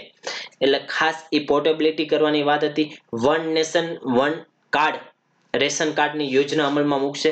2021 સુધી બધાને one nation one ration card થઈ જાય એવી યોજના વિશે આપણે પણ આ ડિટેલમાં ચર્ચા કરશું. ત્યારબાદ affordable rental housing complex for migrant worker, કે સસ્તા ભાડામાં જે આ માઇગ્રન્ટ વર્કર છે એ સ્થળાંતર કરતા જે મજૂરો છે એને સરળ ભાવમાં, સસ્તા ભાવમાં ઘર મળી રહે એના માટેની સુવિધા પણ આમાં કરેલી છે. ત્યારબાદ 5,000 સ્પેશિયલ ક્રેડિટ, 5,000 રૂપિયાની સ્પેશિયલ ક્રેડિટ આપવામાં આવશે. કોને? તો જે સ્ટ્રીટ વેન્ડર, કે જે શહેરમાં જે વેન્ડર છે એ વેન્ડરને 5,000 કરોડ સ્પેશિયલ ક્રેડિટ સરકારે ફાળવેલી છે, 5,000 કરોડ રૂપિયાની. ત્યારબાદ ઇન્ટરેસ્ટ સબવેન્શન સપોર્ટ ઓફ 2% ફોર મુદ્રા શિશુ લોન પે, કે જે 2% એક મુદ્રા શિશુ લોન છે. એ મુદ્રા શિશુ લોન શું છે આપણે એ પણ ડિટેલમાં જોશું કે મુદ્રા યોજના, જે મુદ્રા શિશુ યોજના છે એ 50,000 થી અંદર જે યોજના લેતા હોય, જે લોન લેતા હોય એને મુદ્રા શિશુ યોજના કહેવામાં આવે છે. તો આ જે યોજના છે એ 12 મહિના માટે આપવામાં આવેલી હોય છે. એના ઉપર 10 થી 15% વ્યાજ છે. તો એમાં 2% ઘટાડો અથવા 2%ની રાહત સરકારે આપેલી છે. ત્યારબાદ 30,000 કરોડ વધારે ઇમરજન્સી વર્કિંગ કેપિટલ રજૂ કરેલી છે. કોના માટે? તો નાબાર્ડ માટે. નાબાર્ડ છે એ કોના માટે કામ કરે છે? તો જે લોકો એગ્રીકલ્ચર, ખેતી સાથે સંકળાયેલા લોકો છે એ લોકોને લોન આપવાનું, નાના પાયા ઉપર લોન આપવાનું કામ છે એ નાબાર્ડ દ્વારા કરવામાં આવે છે. તો એના માટે નાબાર્ડને છે એ 30,000 crore emergency fund capital fund માટે રજૂ કરેલા છે. ત્યારબાદ 2 lakh crore of concessional credit boost to 2.5 crore farmers through Kisan credit card, કે દેશના 25 કરોડ 2.5 કરોડ જે ખેડૂતો છે એને કિસાન ક્રેડિટ દ્વારા, ખાસ યાદ રાખજો, કિસાન ક્રેડિટ દ્વારા વધારાની ક્રેડિટ મળી શકે એના માટે સરકારે 2 લાખ કરોડ રૂપિયા કન્સેશન કે રાહત દરની ક્રેડિટ મળી શકે એના માટે રજૂ કરેલા છે મિત્રો. આ બધું જ આપણે ડિટેલમાં અહીંયા જોવાના છે મિત્રો. એટલે કઈ જ ચિંતા, ટેન્શન લેવાની જરૂર નથી. અને મોસ્ટ આઈએમપી છે આ. તમે કહેવાય કે કરંટ, તમે ઇકોનોમીનું કહેતા હોય તો આ ઇકોનોમિક કરંટ બેસ્ટ કરંટ છે. આ તમે કરંટ છે એ વધારે લોકો સુધી ફેલાવો કે જેથી વધારે લોકોને ફાયદો થાય. ગુજરાતીમાં તમને આવું કરંટ છે એ ક્યાંય નહીં મળે મિત્રો. ખાસ યાદ રાખજો, ગુજરાતીમાં આવું કરંટ તમે 10 વેબસાઇટ, 10 યુટ્યુબ ચેનલ સર્ચ કરશો તો પણ આવું કરંટ નહીં મળે. આપણી ગેરંટી છે મિત્રો. એટલે કે આપણું કરંટ તમારે જોવું હોય તો વધારે લેક્ચર શેર કરો અને પ્લસ કોર્સને સબસ્ક્રાઇબ કરો. આખા વર્ષના કરંટનો તમને લાભ મળશે મિત્રો. 6000 કરોડ રૂપિયા છે એ કેમ્પા ફંડમાં આપેલા છે. કેમ્પા ફંડ શું છે, કેમ્પા શું છે એ આપણે ડિટેલમાં અહીંયા જોશું. ત્યારબાદ extension of housing subsidy for middle income family in till March 2021 કે જે મધ્યમ આવક ધરાવતા જે લોકો છે એના માટે સબસિડી વાળી જે ઇન્કમ જે સબસિડી વાળા હાઉસની વાત કરેલી હતી એ લોકો માટે જે લોન ભરવાની હતી એ માર્ચ 2021 સુધી વધારેલી છે. તો હવે આપણે આ બધી જ વસ્તુને એક એક ટોપિકને ડિટેલમાં તોડી અને આપણે જોવાના છીએ મિત્રો. તો હવે બધા જ ફરી પાછા થોડોક નવી એનર્જી સાથે નવું બૂસ્ટ સાથે ઇકોનોમિકનું કરંટ કરશું. સાહેબ ઇકોનોમી બહુ થઈ ગયું, પરંતુ મિત્રો તમને ખ્યાલ હોય તો આપણો પહેલો લેક્ચર કીધું હતું કે કેટલું ઇકોનોમી આપણી પ્રિલિમ થી લઈ અને ઇન્ટરવ્યુ સુધી આ સબ્જેક્ટ કામ લાગે છે મિત્રો. આ સબ્જેક્ટ એવો છે કે મિત્રો ઘણા બધા વિદ્યાર્થીઓ આ સબ્જેક્ટ થી ભાગતા હોય છે, આ સબ્જેક્ટ થી તૈયારી છોડતા હોય છે. જીપીએસસી ક્લાસ 1 2 ની, જીપીએસસી ક્લાસ 3 ની તૈયારીમાં આ સબ્જેક્ટ થી ડરતા હોય છે. પરંતુ મિત્રો આ સબ્જેક્ટ આપણે સરળ ભાષામાં તમારો ઇન્ટરેસ્ટ વધારે જાગે એવી રીતે ચિત્રો તમારી સમક્ષ રજૂ કરીને ટોપિક ઓરિએન્ટેડ વાત કરીને, અન્ય ઇકોનોમિસ્ટ આપણે થવાનું નથી, અન્ય ટોપિક બારની વાત કરવાની નથી. તો બહુ એક્ઝામ ઓરિએન્ટેડ કરાવીએ છીએ અને ટુ ધ પોઈન્ટ કરાવીએ છીએ. તો વધુ ને વધુ તમે શેર કરો મિત્રો. હવે આપણો જે ટોપિક છે એને ડિટેલમાં જોઈએ કે આર્થિક પેકેજના બીજા ભાગની ઘોષણા. જે નિર્મલા સીતારામને કાલે આપણે પહેલો ભાગ જોયો તો આજે બીજા ભાગની ડિટેલમાં ચર્ચા કરશું કે સીતારામને શું કીધું હતું આપણા જે નાણાં મંત્રી છે કે COVID-19 ની જે અસર આપણા અર્થતંત્ર ઉપર થઈ રહી છે, તો COVID-19 ની અર્થતંત્ર ઉપર જે અસરને ફરી પાછું આપણા ચક્રમાં લાવવા માટે જે આનાથી પીડિત છે COVID-19 થી એ લોકોને આર્થિક રીતે જે નુકસાન થયેલું છે એ નુકસાન ન થાય એના માટે જુદા જુદા રાહતના પેકેજ બહાર પાડવામાં આવેલા છે.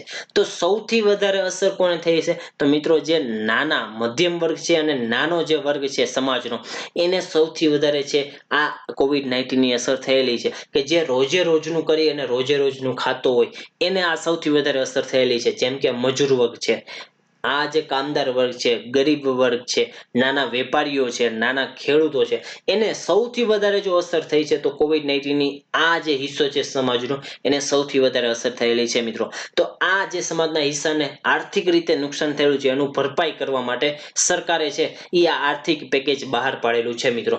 જાહેર કરેલા પગલાઓ છે એ 20 લાખ કરોડ રૂપિયા છે એ આર્થિક આ પેકેજ બહાર પાડ્યું છે. 20 લાખ કરોડ રૂપિયાનું આ લોકોનો ઉદ્ધાર થાય, આવડું પાછું અર્થતંત્ર કેવી રીતે ચાલે એના માટે સરકારે 20 લાખ કરોડ રૂપિયા બહાર પાડેલા છે. આપણે અગાઉ એક જોયું હતું કે પેલી જે આપણે ભાગ જોયો તો આપણે આજ બીજો ભાગ જોઈએ છીએ. પહેલા ભાગમાં શું હતું તો સરકારે MSME ઉદ્યોગોને વધારે મહત્વ આપેલું હતું. આપણે જોયું હતું MSME ઉદ્યોગોને વધારે મહત્વ આપેલું હતું. એ લોકોને ક્રેડિટમાં વધારો થાય એ આપણે જોયું હતું. આપણે આ કોષ્ટક કાલે જોયું હતું, આ કોષ્ટક આજે ફરીથી જોઈ લે, કારણ કે મોસ્ટ આઈએમપી આ કોષ્ટક છે મિત્રો. આ પરીક્ષામાં યાદ રાખજો, કારણ કે એક્ઝામમાં હોય આમાંથી એક પ્રશ્ન હશે મિત્રો, 100% હશે. યાદ રાખજો ભટ્ટ સરને ફરી પાછો કહું છું કે આમાંથી 100% એક પ્રશ્ન છે.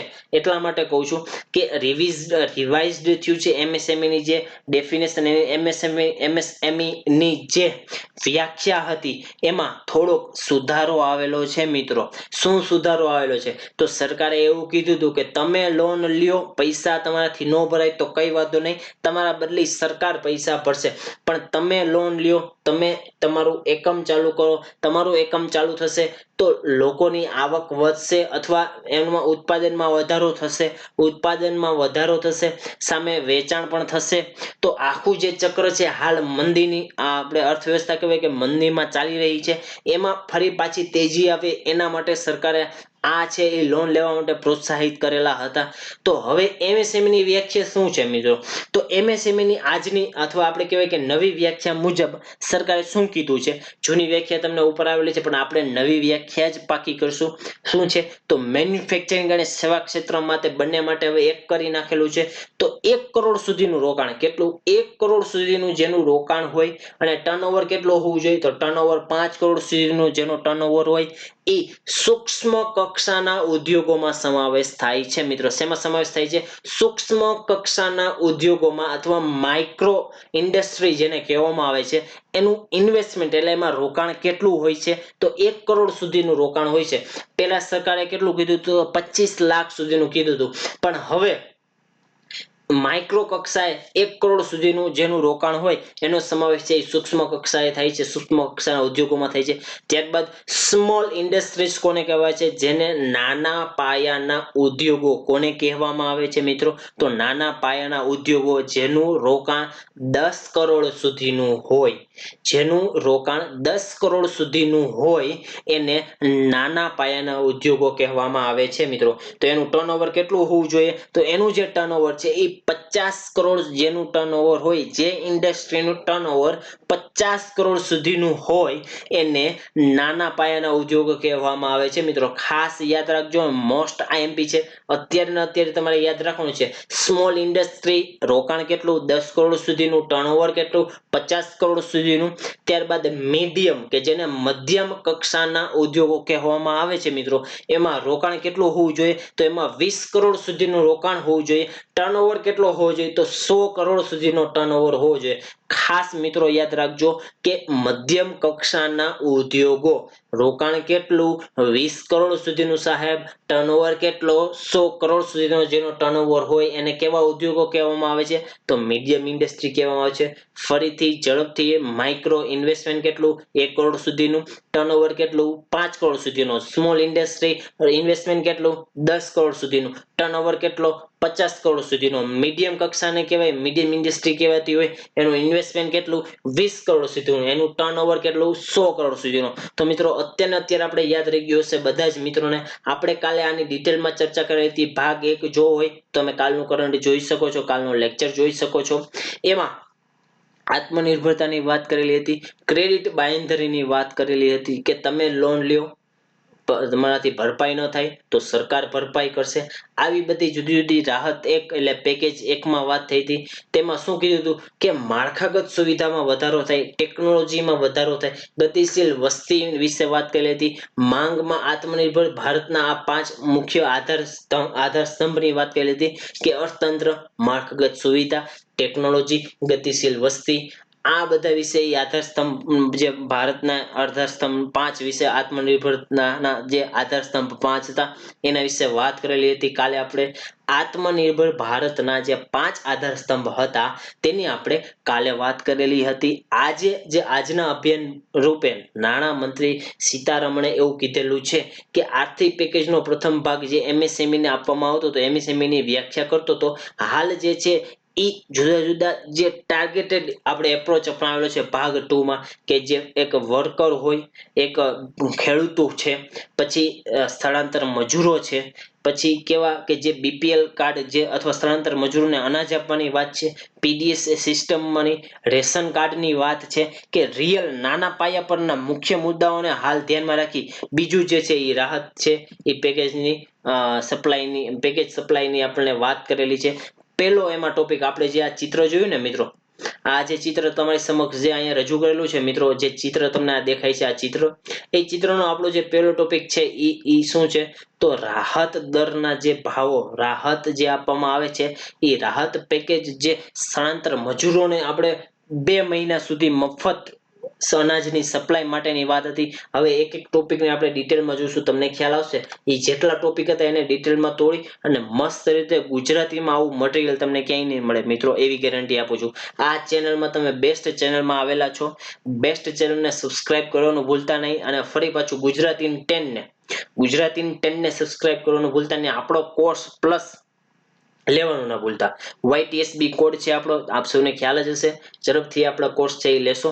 સ્થળાંતરિત હવે જે મજૂરો છે કે જે એક જગ્યાએથી બીજી જગ્યાએ સ્થળાંતર થઈ રહ્યા છે, આપણે જોયું હતું મોટા પાયા ઉપર મજૂરો આ ચાલીને જતા હોય છે. ટ્રેન સરકારે હમણાં કરી દીધી છે, તો હાલ અત્યારે ટ્રેનમાં એક જગ્યાએથી બીજી જગ્યાએ જતા હોય છે. તો આ મજૂરોને હાલ કામ ન મળતું હોવાથી ડેઈલી વેજીસ આ લોકોને મળતું હતું જ્યારે કામ કરતા હતા ત્યારે. હવે હાલ ઉદ્યોગ ધંધાઓ ઠપ છે, એના લીધે કામ ન મળતું હોવાથી આ લોકો પાસે જે નાણાંનો પુરવઠો છે સાવ ખતમ થઈ ગયો છે. તો આ લોકોને રાહત આપવા માટે સરકારે 2 મહિનાનું મફત અનાજની સપ્લાયની વાત કરેલી છે મિત્રો. તો આ મફત અનાજ સપ્લાયમાં શું મળશે? તો આ મફત અનાજ સપ્લાયમાં આપણે કીધું હતું કે 5 કિલો અનાજ, એમાં ઘઉં અથવા ચોખા, અને 1 કિલો ચણા, આ છે એ 2 મહિના માટે મે અને જૂન માટે છે એ વિના મૂલ્યે એટલે કે મફત ફાળવણી કરવામાં આવશે. બધા જ રાજ્યો અને કેન્દ્ર શાસિત પ્રદેશોમાં આ યોજના લાગુ થશે. વધારાના અનાજની ફાળવણી થશે. એક હેઠળ દર મહિને પરિવહન મજૂર એટલે કે સ્થળાંતરિત મજૂરો છે અને 5 કિલો અનાજ અને પરિવાર દીઠ 1 કિલો ચણા 2 મહિના એટલે કે મે જૂન 2020 માટે વિનામૂલ્ય ફાળવણી થશે. આખું આ છે એ આ પેકેજ 2 માં આની જે છે ઉલ્લેખ કરેલો છે. ત્યારબાદ આવા જે સ્થળાંતર કરતા જે કામદારો અથવા મજૂરો છે એનો સમાવેશ પહેલા રાષ્ટ્રીય ખાદ્ય સુરક્ષા અધિનિયમમાં કરવામાં નહોતો આવતો. એટલે એ લોકો પાસે રેશન કાર્ડ હોય તો એ રેશન કાર્ડ છે એ જે તે રાજ્યનું હોય તો એ આપણા રાજ્યમાં અથવા એમ કહેવાય કે બિહારનો હોય તો ગુજરાતમાં છે એ અનાજ લઈ શકતા ન હતા. પરંતુ જો ઈ આ હવે પેકેજ 2 આવવાથી ઈ આ લાભ હવે લઈ શકશે.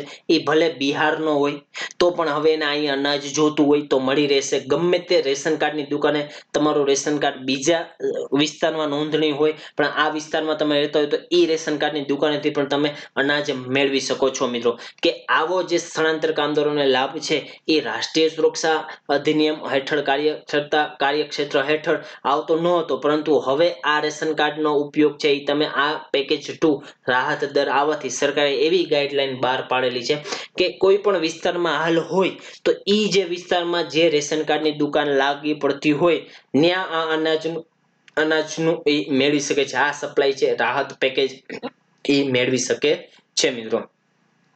હવે સરકાર છે એ આ 8 લાખ મેટ્રિક ટન છે એના અનાજ ફાળવેલું છે આના માટે અને 50,000 મેટ્રિક ટન છે એ ચણા ફાળવવામાં આવેલા છે. આ યોજના પર કુલ સરકારે કેટલો ખર્ચ કરેલો છે તો 3500 કરોડનો. માત્ર ને માત્ર અનાજની ફાળવણી માટેની જ વાત છે મિત્રો.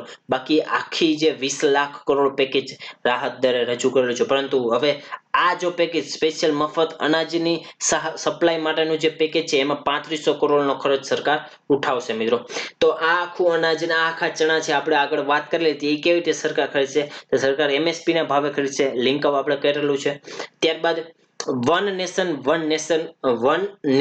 વન રેશન કાર્ડ યોજના કે આ જે સમસ્યા છે એ સમસ્યાનો સામનો હાલ અત્યાર સુધી જે લોકોને કરવો પડ્યો તો હવે એ લોકોને આ જે સમસ્યાનો સામનો કઈ સમસ્યા સાહેબ તો જે રેશન કાર્ડ હોય તમે હાલ અન્ય રાજ્યમાં અથવા અન્ય સિટીમાં તમે સ્થળાંતર કરેલું હોય તો તમને અન્ય સિટીમાં તમારું જૂનું રેશન કાર્ડ હોવાથી તમારે પહેલા કલેક્ટર કચેરીએ બદલાવા જવું પડશે. એમાં તમારે એડ્રેસ ચેન્જ કરાવવું પડશે અને જે તે તમારે કહેવાય કે જે તે રેશન કાર્ડની દુકાન હોય એ રેશન કાર્ડની દુકાનનું નામ નોંધણી થાય ત્યારે જ તમને રેશન કાર્ડ અથવા રેશન મળે છે. રાશન તમને એ દુકાનેથી મળે છે. ત્યાં સુધી તમને રાશન છે એ તમારા જૂના જે નોંધણી કરેલ કાર્ડ હોય એ જૂના નોંધણી કરેલ કાર્ડની દુકાનેથી જ મળશે. તો આ સમસ્યાનો સામનો કરે છે હાલના પરિસ્થિતિમાં. તો આ સમસ્યાનું સમાધાન માટે સરકારે બહુ જ સરળ સ્કીમ અને બહુ તમને સમજાઈ જશે એવી સ્કીમ બહાર પાડી છે one nation one ration card યોજના કે જેમાં રેશન કાર્ડની પોર્ટેબિલિટી માટેની આ એક બહુ મોટી યોજના છે. પાયલોટ યોજના છે મિત્રો. વન રાષ્ટ્ર એક રેશન કાર્ડ યોજના 23 રાજ્યોમાં આ લાગુ કરેલી છે હાલ સરકારે. સરકારનો એવો ઉદ્દેશ્ય છે કે જુલાઈ 2020 સુધીમાં બધા જ રાજ્યોમાં છે એ આ યોજના લાગુ થઈ જાય મિત્રો. ખાસ યાદ રાખજો હાલ છે એ 23 રાજ્યોમાં one nation one ration card યોજના લાગુ છે મિત્રો. જુલાઈ 2020 સુધીમાં ખાસ યાદ રાખજો જુલાઈ 2020 સુધીમાં આ આખી જે one nation one ration card યોજના છે એ લાગુ કરવાની છે મિત્રો. ખાસ આ યોજના યાદ રાખજો મિત્રો. આ આખું કરંટ અફેર યાદ રાખજો અને થોડીક ધીરજ રાખજો અને લાંબા સમય સુધી જોડાઈ રહેજો મિત્રો. લેક્ચર થોડોક લાંબો થયો છે શરૂઆતમાં જ કીધું હતું કારણ કે બહુ જ મોસ્ટ IMP છે આ યોજના. આખું પેકેજ દર હજી મારે આમાં દર્શાવવું હોય તો વધારે સમય જાય અને સરળ ભાષામાં તમને બધી જ યોજનાઓનો અહીંયા તમારે સમજાવી હોય તો એમાં લાંબો લેક્ચર જાય મિત્રો. One nation one ration card યોજના દેશભરમાં શેના માટે લાગુ કરશે તો અન્ન સુરક્ષાના લાભો માટે આ પોર્ટેબિલિટી પ્રદાન કરવામાં આવશે કે લોકો છે એ ભૂખમરાથી પીડિત હોય તો એની સામે સામનો કરવા માટે અન્ન સુરક્ષા લોકોને મળી રહે એના માટે છે એ one nation one ration card યોજના શરૂ કરવામાં આવેલી છે. હવે એની વિશેષતા શું છે તો જે ગરીબ સ્થળાંતર કરતા કામદારો છે એ દેશની કોઈ પણ દુકાનમાંથી કોઈ પણ શોપમાંથી સબસિડી વાળા ભાત સબસિડી વાળા ઘઉં વગેરે જેવી જે સબસિડી વાળી વસ્તુ રેશન કાર્ડના માધ્યમથી જેટલું મળતું હોય એ રેશન કાર્ડના આધારે છે એ મેળવી શકે છે. પરંતુ આમાં સરકારે એવું કીધેલું છે કે એ લોકોએ પોતાના રેશન કાર્ડ સાથે એનું આધાર છે એ લિંક અપ કરાવવું ફરજિયાત છે મિત્રો. તો હવે પ્રશ્ન થાય કે સર જો આધાર લિંક અપ ન હોય તો ન મળે. તો મિત્રો પોર્ટેબલ વાળું જે તમારે જોતું હોય તો એ ન મળે. તમે જ્યાં રજીસ્ટર્ડ હોય, ખાસ મિત્રો યાદ રાખજો, આ છે એ એક્ઝામ ઓરિએન્ટેડ નથી, પરંતુ આ તમારી જાણકારી મેળવવા ખાતર છે કે તમારે જો અન્ય રાજ્યમાંથી તમારે જો અનાજ લેવું હોય તો તમારે છે તમારા આધાર કાર્ડ લિંક અપ હોવું ફરજિયાત છે. હાલ બધા જ રેશન કાર્ડ સાથે આધાર હોવું લિંક અપ સરકારે ફરજિયાત કરી દીધું છે મિત્રો. ત્યારબાદ સ્થળાંતર કરનારા ફક્ત કેન્દ્ર દ્વારા સપોર્ટેડ સબસિડી જ મેળવી શકે છે મિત્રો. ખાસ યાદ રાખજો, તમે હવે બિહારમાં હોય અને બિહારમાં તમને ત્યાં વધારે અનાજ આપતા હોય અને તમે ગુજરાતમાં આવી અને આઈન રેશન કાર્ડની દુકાને તમે એમ કહો કે અમારા રાજ્યમાં તો વધારે સબસિડી વાળું અનાજ આપે છે, તો ના મિત્રો, તો નહીં મળે. માત્ર ને માત્ર કેન્દ્ર સરકારે જેટલી સબસિડી આપેલી હોય, કેન્દ્ર સરકાર દ્વારા જે ભાવો નક્કી કરેલા હોય ને એના આધારે જેટલું અનાજ પૂરું પાડવાનું કીધું હોય એટલું જ અનાજ તમને પ્રાપ્ત થશે. કારણ કે એ જે તે રાજ્યના નિયમ મુજબ જે તે રાજ્યના લોકો માટે ફાળવવામાં આવતું હોવાથી તમે જે રાજ્યના હોય એ રાજ્યમાં તમે જ્યાંથી લો ત્યાંથી જ તમને એ મળશે. પરંતુ તમને અન્ય રાજ્યોમાં હોવાથી કેન્દ્ર દ્વારા તમને જેટલું નક્કી કરવામાં આવેલું હોય એટલું જ સબસિડી પાત્ર તમને અનાજ મળશે. જેમ કે ચોખા છે એ 3 રૂપિયા કિલો અને ઘઉં છે એ 2 રૂપિયા કિલો તમને મળશે. તેમાં કોઈ અન્ય રાજ્યમાં સંબંધિત રાજ્ય સરકાર દ્વારા આપવામાં આવતી સબસિડીનો સમાવેશ થશે નહીં. આપણે કીધું કે કોઈ ગુજરાત રાજ્ય દ્વારા વધારે પડતી સબસિડી આપવામાં આવતી હોય તો એ તમને સબસિડીનો લાભ તમને મળશે નહીં મિત્રો. તમને છે એ કેન્દ્ર દ્વારા કેન્દ્રએ જે નક્કી કરેલા ભાવ છે, જેમ કે ચોખાના 3 રૂપિયા છે અને ઘઉંના 2 રૂપિયા નક્કી કરેલા છે, તો એ કેન્દ્ર દ્વારા નક્કી કરેલી જે યોજનાના ભાવ છે એ જ યોજના અથવા એ જ જે સપોર્ટેડ સબસિડી તમને મળશે મિત્રો. હવે આ યોજનાને સુનિશ્ચિત એટલા માટે કરવામાં આવશે કે જેનાથી ભારતમાં ગરીબીનો ઘટાડો કરી શકાય છે, ગરીબ વ્યક્તિનો ઘટાડો કરી શકાય છે કે જે અનાજથી વંચિત રહેતો હોય, ભૂખમરાથી પીડિત થતો હોય. તો હાલ જે ભૂખમરાનો આપણો હંગર ઇન્ડેક્સમાં બહુ વધારે છે, તો આપણે ભૂખમરાથી પીડિત લોકોનો આંક છે એ નીચો લાવી શકાય છે મિત્રો. આ એના માટેનું એક આ સ્ટેપ કહી શકાય. આપણે આ જ્યારે ભૂખમરા વિશે કાંઈ પણ પ્રશ્ન લખતા હોય તો એમાં આ ટોપિક આપણે લખી શકીએ છીએ કે સરકારે જે પીડીએસ રાહત દરના જે દુકાનોમાંથી જે અનાજ આપવાનું કાર્ય કરેલું છે એનો લાભ વધારેમાં વધારે વિસ્તરણ થાય, એનો લાભ વધારેમાં વધારે સચોટ રીતે મળી શકે એના માટે સરકારે one nation one ration card યોજના બહાર પાડેલી છે મિત્રો. બહુ જ કનેક્ટેડ કરતું રહેવું પ્રિલિમ પ્લસ મેઇન્સને. આપણે એવી જ રીતે તૈયારી કરવી કે જેથી મેઇન્સ માટે અલગથી તૈયારી કરવી પડે નહીં, પ્રિલિમની સાથે સાથે મેઇન્સની પણ થઈ જાય. ત્યારબાદ દેશભરમાં પહેલેથી જ 77% રેશનની જે શોપ છે એમાં POS મશીનો છે, પોઈન્ટ ઓફ સેલ મશીન જેને કહેવામાં આવે છે. પોઈન્ટ ઓફ સેલ એટલે શું? અમુક પ્રશ્ન થાય તો મિત્રો, રાશન કાર્ડની દુકાને છે એ તમારા થંબનેલ લાગી જાય, તમારું આંખની સ્કેન થઈ જાય એવા મશીનો જુદા જુદા ગોઠવવામાં આવેલા છે કે જેના આધારે તમારું જે આધાર છે એ રેશન કાર્ડમાં લિંક અપ સરળતાથી થઈ શકે એવું મશીન ત્યાં જોડવામાં આવેલું છે, જેને પોઈન્ટ ઓફ સેલ મશીન કહેવામાં આવે છે. એ પહેલેથી જ સરકારે ત્યાં 77% દુકાનો મોકલી દે છે. કારણ કે આપણે કીધું હતું આગળ કે રેશન કાર્ડ છે એ લિંક અપ હોવું જરૂરી છે. કોની સાથે? રેશન કાર્ડ સાથે. તમારે પોર્ટેબિલિટી રેશન કાર્ડ જોતું હોય એના માટે, પોર્ટેબિલિટી અનાજ જોતું હોય એના માટે આ રેશન કાર્ડમાં છે એ આધાર કાર્ડ હોવું જરૂરી છે. એટલા માટે સરકારે છે એ બીજું એક સરળતા રહે એટલા માટે પોઈન્ટ ઓફ સેલ મશીનો ગોઠવેલા હતા કે જેનાથી રાષ્ટ્રીય ખાદ્ય સુરક્ષા અધિનિયમ હેઠળ આવેલા 85% લોકો આધાર કાર્ડ સાથે જોડાયેલા છે. એ આધાર કાર્ડ છે એ આ રેશન કાર્ડ સાથે જોડાય એના માટે સરકારે POS મશીન છે જુદી જુદી રેશનના શોપ ઉપર આપેલા છે મિત્રો. ત્યારબાદ જાહેર ડિસ્ટ્રીબ્યુશન સિસ્ટમ 83% લોકોને આવરી લે છે, જનતાને છે એ આવરી લે છે. અને આ જે લાભ છે એ 67 કરોડ લાભાર્થીઓને મળશે ઓગસ્ટ 2020 સુધીમાં. ખાસ મિત્રો યાદ રાખજો, ઓગસ્ટ 2020 સુધીમાં રેશન કાર્ડની રાષ્ટ્રીય પોર્ટેબિલિટી દ્વારા 67 કરોડ ભારતીયોને 67 કરોડ લાભાર્થીઓને આ છે એ લાભ, આ જે યોજનાનો લાભ મળશે.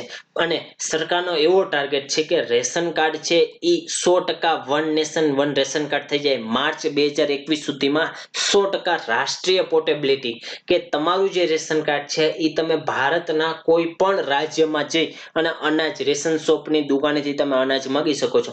જમ્મુ કાશ્મીરનો વ્યક્તિ છે એ કન્યાકુમારીમાં રહેતો હોય ને હવે એને રેશનની જરૂર પડેલી છે, કેન્દ્ર સરકાર દ્વારા જે ભાવ નક્કી કરેલા છે એ ભાવ મુજબ છે એ કન્યાકુમારીમાંથી પણ એ રેશન ખરીદી શકશે મિત્રો. તો સરકારનો ટાર્ગેટ છે એ 2021 સુધીમાં, ખાસ તમે ડેટ યાદ રાખજો, પ્રશ્ન આવી શકે છે કે સરકારનો ટાર્ગેટ કયા વર્ષ સુધીમાં રાષ્ટ્રીય પોર્ટેબિલિટી રેશન કાર્ડ વિકસાવવાનો છે. તો માર્ચ 2021 સુધીમાં 100% રાષ્ટ્રીય પોર્ટેબિલિટી રેશન કાર્ડ વિકસાવવાનો છે મિત્રો. ત્યારબાદ one nation one ration card technology સંચાલિત સિસ્ટમમાં રિફોર્મ્સ કરવાનો એક આ ભાગ છે.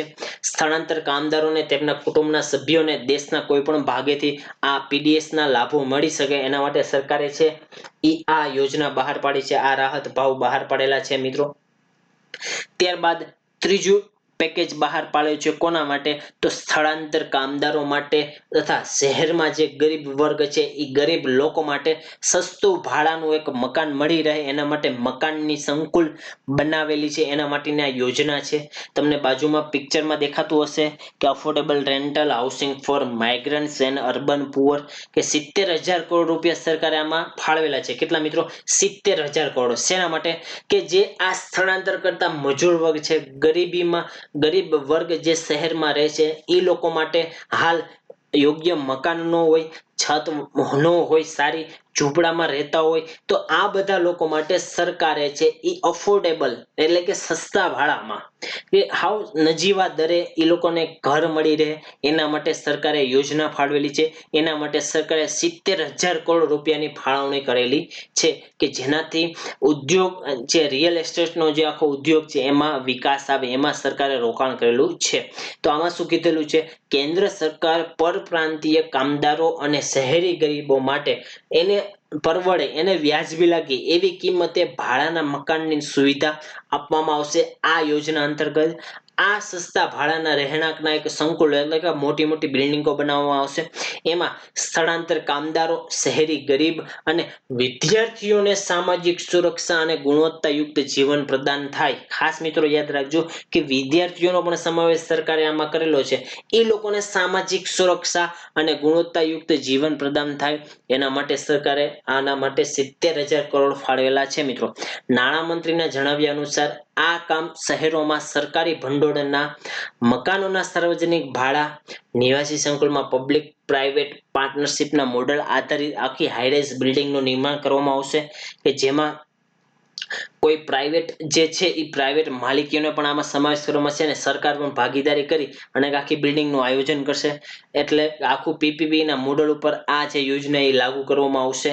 70,000 કરોડ છે એ જુદા જુદા હાઉસમાં બનાવવામાં આવશે, જેનાથી સ્થળાંતર લોકો છે, શહેરી ગરીબ લોકો છે એને સરળતાથી છે એ શહેરમાં અથવા મકાન મળી રહે એના માટેની આ યોજના સરકારે બહાર પાડેલી છે મિત્રો. ત્યારબાદ આપણે વાત કરી લઈ હતી શિશુ મુદ્રા લોન વિશે. તો મિત્રો મુદ્રા લોન છે એ 3 પ્રકારમાં બહાર આપવામાં આવે છે: શિશુ, કિશોર અને તરુણ. તમે અહીંયા ચિત્ર બાજુમાં જોશો એટલે તમને ખ્યાલ આવી જશે કે મુદ્રા લોન છે એ 3 પ્રકારમાં આપવામાં આવે છે: શિશુ, કિશોર અને તરુણ. તો શિશુમાં શું આપવામાં આવે છે, તો શિશુમાં છે એ 50,000 સુધીની લોન 1 વર્ષ માટે આપવામાં આવે છે. 50,000 સુધીની લોન આપવામાં આવે છે. એ જે ફર્સ્ટ ટાઈમ જે કે નવા સ્ટાર્ટઅપ રજૂ કરતા હોય, નવા સ્ટાર્ટઅપનું નિર્માણ કરતા હોય એવા લોકોને આ 50,000 સુધીની લોન આપવામાં આવે છે. ત્યારબાદ કિશોરમાં, તો કિશોરમાં છે એ 50,000 થી લઈ અને 5 લાખ સુધીની જે બિઝનેસ એન્ટરપ્રાઇઝીસ છે એ લોકોને છે એ કિશોર લોન આપવામાં આવે છે, કિશોર મુદ્રા લોન જેને કહેવામાં આવે છે. 50,000 થી લઈ 5 લાખ સુધીની જે મુદ્રા લોન આપવામાં આવે છે એને કિશોર મુદ્રા લોન કહે છે. ત્યારબાદ તરુણ કોને કહેવામાં આવે છે, તો 5 લાખ થી લઈ અને 10 લાખ કે બિઝનેસ જે મોટા મોટા બિઝનેસ કરવા હોય એના માટેની આ લોન આપવામાં આવે છે.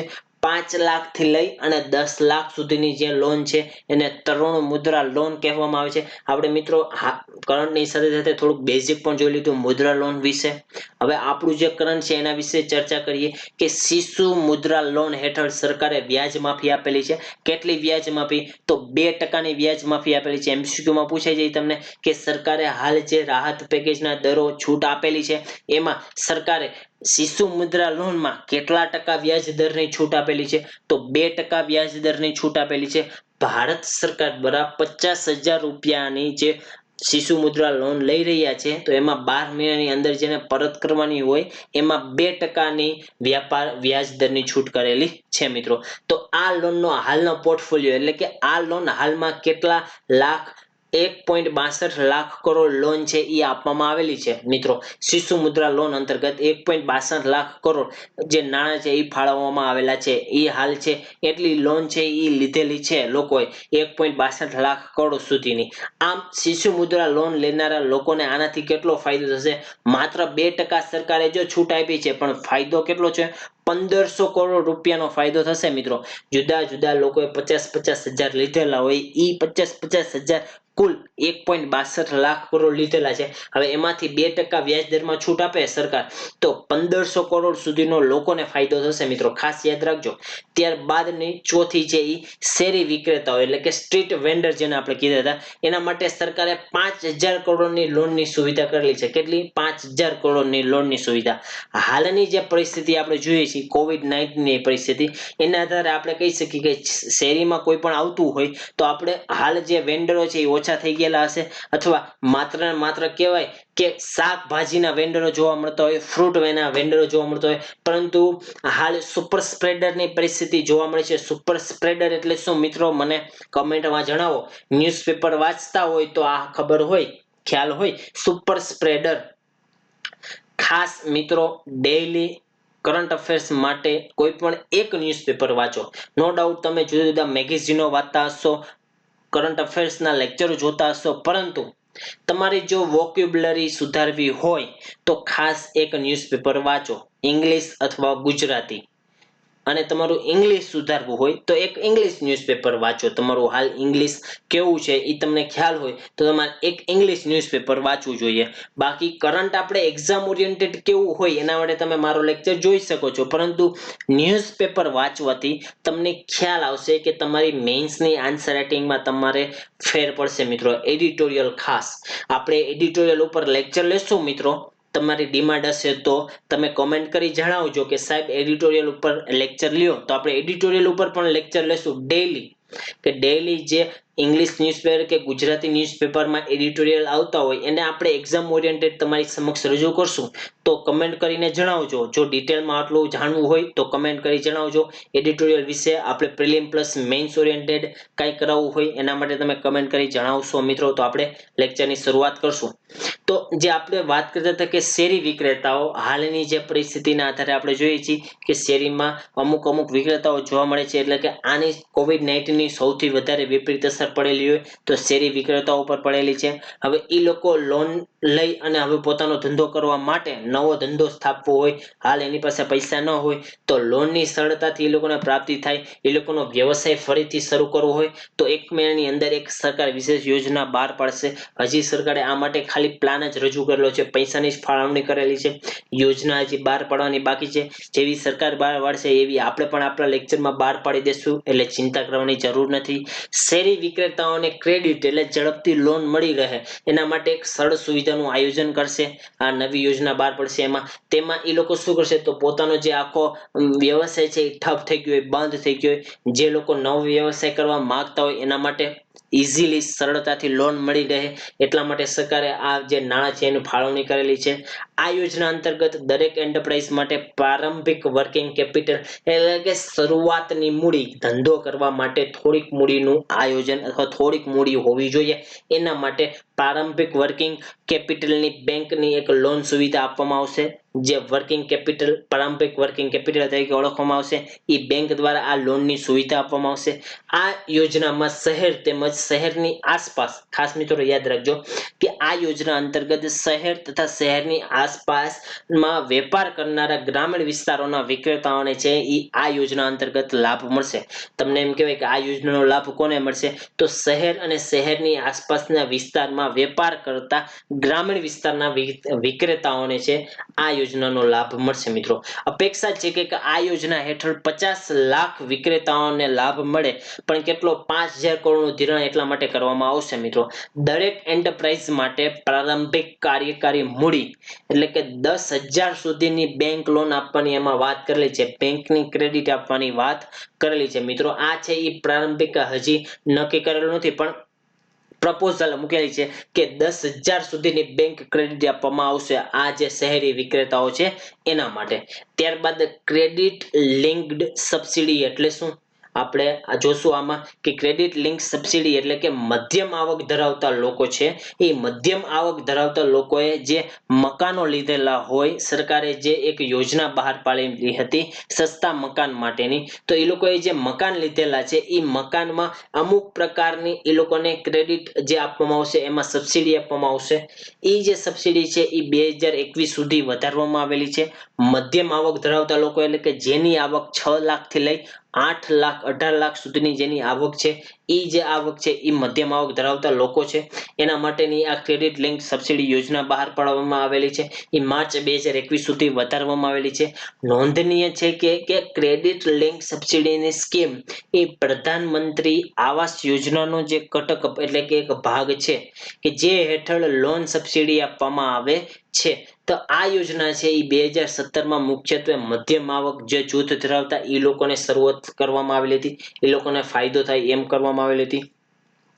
આ યોજનાનો હેતુ શું હતો કે સામાન્ય લોકોને હોમ લોન માટે, જે સામાન્ય લોકો છે એ હોમ લોન લઈને ઊંચો વ્યાજ દર હોય એટલા માટે, અને મકાન એ લોકો પાસે ન હોય તો સામાન્ય લોકોને મકાન મેળવવા માટે હોમ લોનમાં પ્રોત્સાહિત કરવા માટે લોકો ઝડપથી પોતાના મકાન સરળતાથી ખરીદી શકે અને પોતાને આવાસ મળી રહે એ માટે સરકારે આ છે એ ક્રેડિટ લિંક સબસિડી સ્કીમ બહાર પાડેલી હતી કે જેના લીધે આવાસના ક્ષેત્રોમાં, જેના લીધે રિયલ એસ્ટેટના ક્ષેત્રમાં વધુ ને વધુ રોકાણ થાય. કારણ કે લોકો મકાન ખરીદે, એની આવક વધે, રોકાણકારોની આવક વધે તથા એમ કહી શકીએ રિયલ એસ્ટેટમાંની માંગ વધે, મકાનોની માંગ વધે, તો જે બિઝનેસ ઠપ થઈ ગયા હતા એ હવે તે બિઝનેસો હવે ચાલુ થાય એટલે કે એમાં વધારે રોકાણ થાય. એમાં જો વધારે રોકાણ થાય તો એને સંબંધિત કોઈ પણ જે ઉદ્યોગો છે જેમ કે સ્ટીલનો ઉદ્યોગ, સિમેન્ટનો ઉદ્યોગ, પરિવહનનો ઉદ્યોગ, અન્ય બાંધકામ સામગ્રીનો ઉદ્યોગ વગેરેની ચીજવસ્તુની માંગમાં વધારો થાય. તો આવી રીતે ઇન્ટરલિંક કરતા રહેજો મિત્રો કે એ લોકોની માંગમાં વધારો થાય કે એના સંબંધિત જેટલા ઉદ્યોગો હોય એ ઉદ્યોગોમાં પાછું આખું સર્કલ સ્ટાર્ટ થશે. આવી રીતે છે એ તેજી લાવવા માટે સરકાર આ યોજના બહાર પાડે છે. મિત્રો આખો પ્લાન એક બહુ ડિટેલમાં પ્લાન છે કે આખું ઇકોનોમી કેવી રીતે પાછી તેજીમાં આવે COVID-19 ના લીધે. હાલ આપણી જે ઇકોનોમી છે એ ઠપ થઈ ગઈ છે, બંધ થઈ ગઈ છે, ફરી પાછી એને કેવી રીતે બૂસ્ટ મળે એના માટે સરકાર આ પ્લાન રજૂ કરે છે. મિત્રો આનાથી શું થશે, તો આનાથી છે 2020-21 દરમિયાન 2.5 લાખ મધ્યમ આવક ધરાવતા પરિવારોને આવાસના જે ક્ષેત્રમાં છે એ 70,000 કરોડનું વધુ રોકાણ મળશે. 70,000 કરોડનું છે એ વધુ રોકાણ રિયલ એસ્ટેટમાં થવાની સંભાવના સરકારે રજૂ કરેલી છે. મિત્રો ત્યારબાદ કેમ્પા ફંડ્સ. તો કેમ્પા ફંડ્સ એટલે શું, પેલા કેમ્પાનું ફૂલ ફોર્મ કહી દઉં મિત્રો કે કેમ્પા એટલે કે compensatory afforestation fund management and planning authority. ફરીથી મિત્રો યાદ રાખજો, compensatory afforestation management and planning authority CAMPA. સરકારે આ જે ઓથોરિટી છે એ કેમ્પ એક્ટ હેઠળ 2016માં કમ્પેન્સેટરી એફોરેસ્ટેશન ફંડ એક્ટ હેઠળ 2016માં આની સ્થાપના કરેલી છે. મિત્રો ખાસ યાદ રાખજો. પણ આનું કાર્ય શું છે, કેમ્પા સર ક્યારના કરે છે, તો આ ઓલું કંપા એવું કઈ નથી ને, ના કંપા બંપા નથી, પણ આ કેમ્પા એવું છે કે જે એફોરેસ્ટેશન કે જે જંગલમાં વધારો કરે, ટ્રી કવરમાં વધારો કરે એના માટે સરકાર અમુક પ્રકારનું ભંડોળ પૂરું પાડે કે જેનાથી જે તે રાજ્યનો આખા ભારત દેશનો જંગલ વિસ્તારમાં વધારો થાય તે માટે સરકાર છે એ અમુક પ્રકારના નાણાંની ફાળવણી કરે છે. અમુક જે લોકોને છે એ રોજગારી પૂરી પાડે છે વૃક્ષો વાવવા માટેની. શેના માટે? વૃક્ષો વાવવા માટેની છે કે જેનાથી વૃક્ષોમાં વધારો થાય, ટ્રી કવરમાં વધારો થાય, જંગલોમાં વધારો થાય. એ દેશને જ ફાયદો થશે, દેશમાં એ પ્રકારની રોજગારી આવશે. કારણ કે એ વૃક્ષો વાવવા માટે, એનું જતન કરવા માટે અમુક લોકોની જરૂરિયાત થશે કે જેના માટે જે બેરોજગાર લોકો છે એને એક રોજગારીનું માધ્યમ પૂરું પડે. એના માટે સરકારે શું કર્યું? તો કેમ્પા ફંડનો ઉપયોગ કરી રોજગાર વધારી શકે છે. કમ્પેન્સેટરી એફોરેસ્ટેશન મેનેજમેન્ટ પ્લાનિંગ ઓથોરિટી હેઠળ સરકારે કેટલા 6000 કરોડ રૂપિયા ફાળવણી કરેલી છે મિત્રો. આ ભંડોળનો ઉપયોગ જે તે સરકાર, રાજ્ય સરકાર અથવા સરકાર શું કરે છે? તો વનીકરણમાં વધારો, વાવેતરના કાર્યમાં વધારો, કૃત્રિમ પુનર્જીવન માટે, વન વ્યવસ્થાપન માટે, જમીન અને ભેજના જે સંરક્ષણના કામો કરવાના હોય એ કામોમાં ફાળવવામાં આવશે, વન સંરક્ષણ માટે ફાળવવામાં આવશે, વન્ય જીવન સાથે ફાળવવામાં આવશે, એને સંબંધિત કાંઈ પણ માળખાગત જે સુવિધાઓ રચવાની હોય એનો વિકાસ કરવા માટે આ ફંડનો ઉપયોગ કરવામાં આવશે.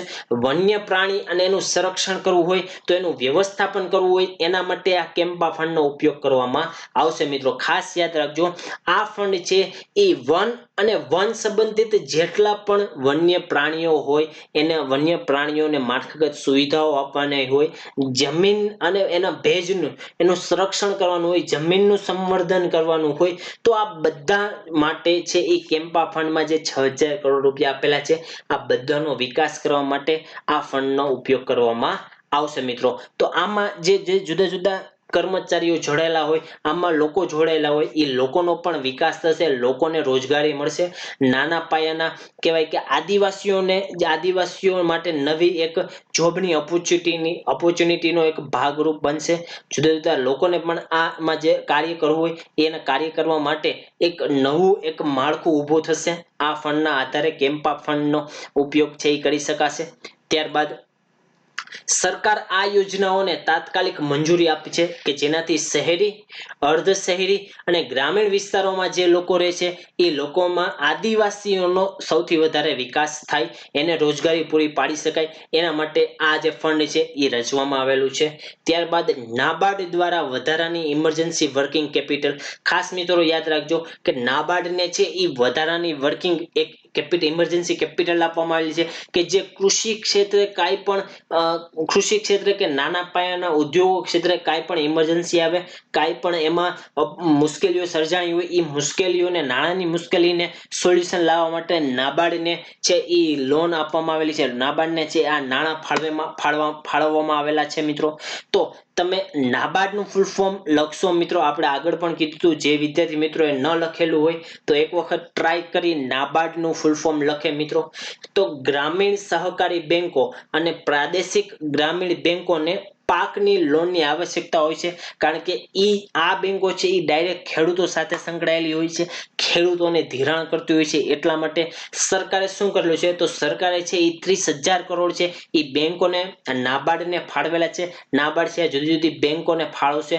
તો આખી એક રચના કરેલી છે કે જેનાથી ખેડૂતોની જે સમસ્યા છે નાણાં બાબતે, નાના પાયાના ઉદ્યોગોની જે સમસ્યા છે નાણાં બાબતે, તો એ સમસ્યાનું સમાધાન માટે સરકારે વધારાની એક વર્કિંગ કેપિટલ ભંડોળ છે એ નાબાર્ડને આપેલું છે. આના લીધે દેશભરના આશરે 3 કરોડ ખેડૂતોને લાભ થશે મિત્રો. કેટલા? 3 કરોડ ખેડૂતોને લાભ થશે, જેમાં મોટા ભાગના નાના અને સીમાંત ખેડૂતો સામેલ છે. તેનાથી રવિ પાક લીધા બાદ અને ખરીફ પાકની ખેતી લેતી સમયે જરૂરિયાત જે હાલ નાણાંની જરૂરિયાત જે ઊભી થયેલી છે એ નાણાંની જરૂરિયાતને સંતોષવા માટે આ ફંડ છે એ પૂરું પાડશે. મિત્રો રવિ પાક લીધા બાદ હાલ જે પાક છે એનું પાકનું હજી વેચાણ ન થયું હોય અને નવો પાકનું આપણે કહેવાય કે નવો પાક વાવવો હોય, ખરીફ પાકની અત્યારે હાલ ખેતી કરવી હોય, એના માટે અમુક પ્રકારના બિયારણો જોઈએ, અમુક પ્રકારના જંતુનાશક દવાનો ઉપયોગ જોઈએ, અમુક પ્રકારના ખાતરનો ઉપયોગ જોઈએ. તો સરકાર જે ખેડૂત છે એની પાસે હાલ પૈસા ન હોવાના લીધે તો એ નેક્સ્ટ સિઝન એની હાવ બરબાદ ન થાય, નેક્સ્ટ સિઝન જે આવવાની ખરીફ પાકની એમાં એને સમસ્યાનો સામનો ન કરવો પડે એટલા માટે સરકારે છે એ આ નાબાર્ડને છે આ વધારાની ઇન્કમ પૂરી પાડેલ છે મિત્રો. સાવ સચોટ ઇન્ટર રિલેટેડ તમે કરજો કે શું કામ નાબાર્ડને આપેલી છે, તો આ એની પાછળનો હેતુ છે સરકારનો. બહુ જ સચોટ ભાષામાં તમને મેં કરાવેલું છે, સરળ ભાષામાં. આજનું આ છેલ્લું છે, છેલ્લી બીજી કે જે બીજું પેકેજ રાહતનું બહાર પાડેલું છે એનો આ છેલ્લો ટોપિક છે કે કિસાન ક્રેડિટ કાર્ડ યોજનાને ક્રેડિટ બૂસ્ટ. આપણે જોયું તો કિસાન ક્રેડિટ કાર્ડ યોજનાને ક્રેડિટ બૂસ્ટ તરીકે એનો ઉપયોગ કરવામાં આવશે કિસાન ક્રેડિટ કાર્ડનો. તો કિસાન ક્રેડિટ કાર્ડ દ્વારા પ્રધાનમંત્રી કિસાન સન્માન નિધિ દ્વારા જે 6,000 રૂપિયાની જે રાહત આપવામાં આવતી હતી એમાં વધારાની એક રાહત સ્વરૂપે આપવામાં આવશે, ક્રેડિટ આપવામાં આવશે, રાહતની ક્રેડિટ એક આપવામાં આવશે. એના માટે ફાર્મ સેક્ટરમાં સરકારે 2 લાખ કરોડ રૂપિયા લિક્વિડિટી એટલે કે આટલા રૂપિયાની ફાળવણી કરેલી છે કે જેમાંથી લિક્વિડિટી એટલે કે પ્રવાહિતા રૂપિયાની પ્રવાહિતામાં વધારો કરેલો છે કે વધારાની એક લોન આપેલી છે, વધારાની એક રાહત આપેલી છે ફાર્મ સેક્ટરમાં એટલે કે ખેડૂતોને સંબંધિત.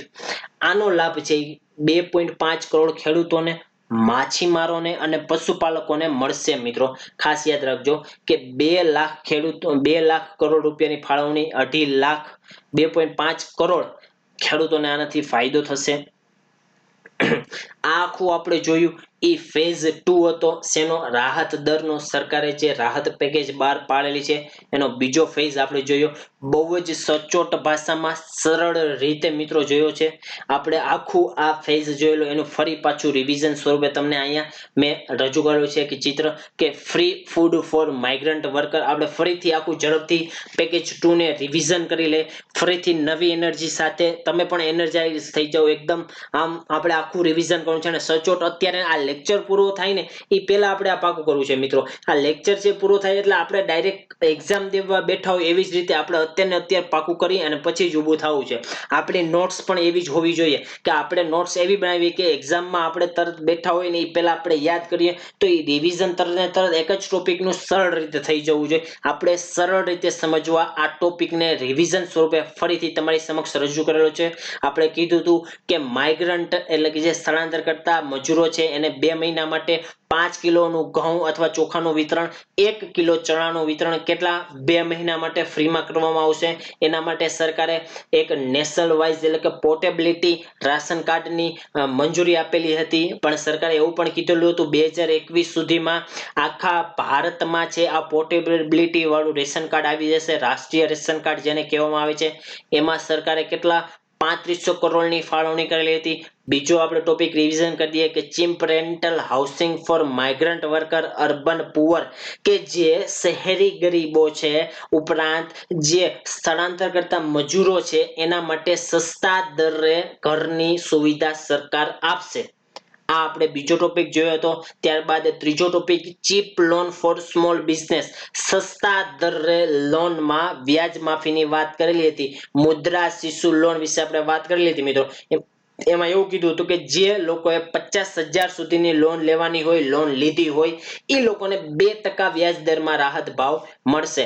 એમાં સરકારે કેટલા રૂપિયા ફાળવેલા છે તો 1,500 કરોડ રૂપિયા ફાળવેલા છે મિત્રો. ખાસ યાદ રાખજો 1,500 કરોડ રૂપિયા. ત્યારબાદ ચોથું જે હતું એ લોન ફોર સ્ટ્રીટ વેન્ડર્સ, કે જે શહેરી વિક્રેતાઓ છે કે જે શેરીમાં વિતરણ કરતા હોય છે એ લોકોને પોતાનો બિઝનેસ ઠપ થઈ ગયો હોય, પોતાનું જે કાર્ય છે વેન્ડરનું કાર્ય હાલ ઠપ થઈ ગયું હોય તો એ લોકોને સરકાર 10,000 સુધીની લોન આપશે પોતાનો બિઝનેસ ચાલુ કરવા માટે. પાંચમું આપણે જોયું હતું કે રોજગારીમાં વધારો કરવા માટે, રોજગારીનું સર્જન કરવા માટે સરકારે કેમ્પા ફંડમાં 6,000 કરોડ રૂપિયા ફાળવેલા છે. આપણે કેમ્પાનું ફૂલ ફોર્મ પણ કીધું હતું, કમ્પેન્સેટરી એફોરેસ્ટેશન.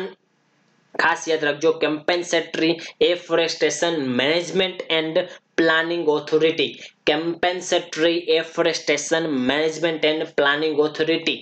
ત્યારબાદ છઠ્ઠું એમ કીધું હતું કે ક્રેડિટ ફોર ફાર્મર્સ, કે ફાર્મર્સને જે ખેડૂતો છે એ લોકોને ક્રેડિટ સ્વરૂપે રૂપિયા નાણાંની ફાળવણી કરવામાં આવશે.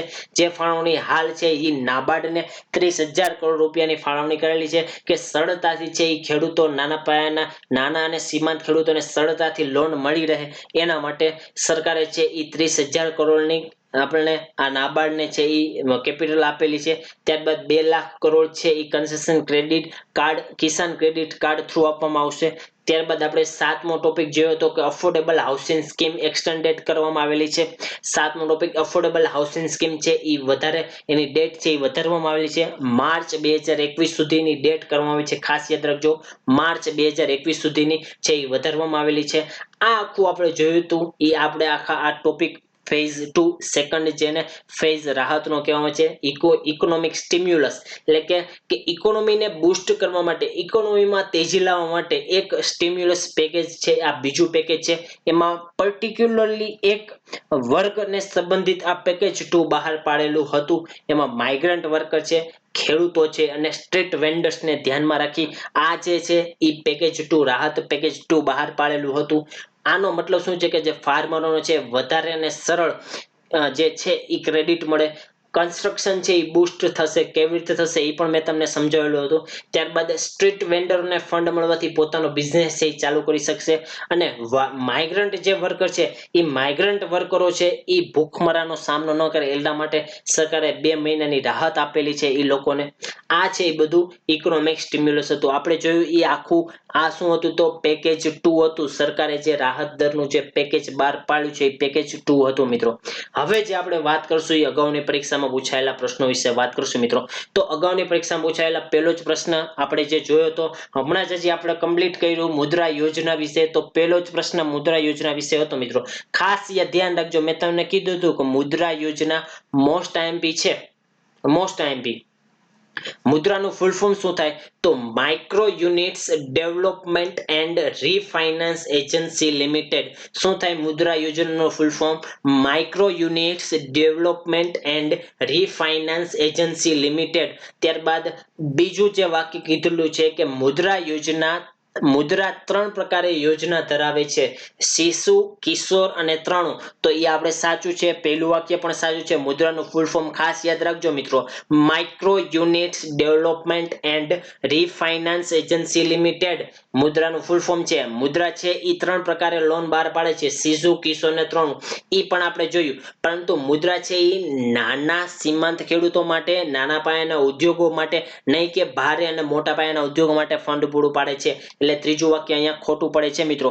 ચોથું વાક્ય છે એ મુદ્રા લોન છે એ વ્યાપાર હપ્તા લોન, વાણિજ્યિક વાહન લોન વગેરેનો સમાવેશ થાય છે. તો સાચું વાક્ય છે કે વ્યાપાર હપ્તા લોન કે નાના પાયે વ્યાપાર કરવો છે, નાના પાયે બિઝનેસ ચાલુ કરવો છે. વાણિજ્યિક વાહન લોન કે વાણિજ્યિક વાહન લોન એટલે કે તમારે એવું વાહન લેવું છે કે જે તમારા ધંધામાં ઉપયોગી છે કે વાણિજ્યિક વાહન લોન માટે આ છે એ લોન પૂરી પાડે છે. આ મુદ્રા યોજના આપણે જોઈ એમાંથી પ્રશ્ન હતો મિત્રો. એટલે ખાસ ધ્યાન રાખજો, મુદ્રા બેંક મુદ્રા યોજના બહુ મોસ્ટ આઈએમપી છે. આપણે ડિટેલમાં જ્યારે આપણો બેંક સંબંધિત ટોપિક આવશે ત્યારે આપણે ડિટેલમાં લેશું મિત્રો.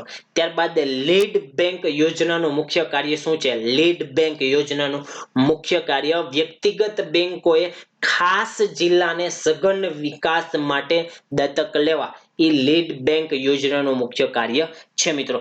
પાછું આપણે જે કરાવી દીધેલું હતું મુખ્ય પાકોમાં આપણા ભારતના મુખ્ય પાકો ટોપિક જ્યારે લીધો તો એ ટોપિકમાંથી આ પ્રશ્ન આવેલો છે કે ભારતમાં કૃષિ પાક વર્ષ જુલાઈ થી જૂન મહિનામાં લેવામાં આવે છે. કૃષિ પાક છે એ જુલાઈ થી જૂન મહિનામાં લેવામાં આવે છે. તો સાચું વાક્ય છે.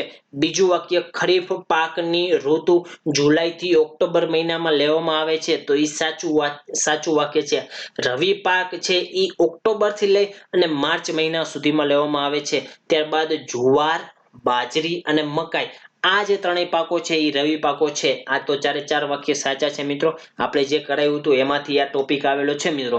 અને હવે નેક્સ્ટ લેક્ચરમાં જે આપણે ભણાવવાના છીએ એનો આ પ્રશ્ન છે મિત્રો કે ભારતમાં જમીન સુધારણા કાર્યક્રમ આપણો ટોપિક પણ છે. આપણે એ ટોપિકને ભણાવશું આગળ ડિટેલમાં કે ભારતમાં જમીન સુધારણાના હેતુઓ નીચેના પૈકી કયા કયા છે?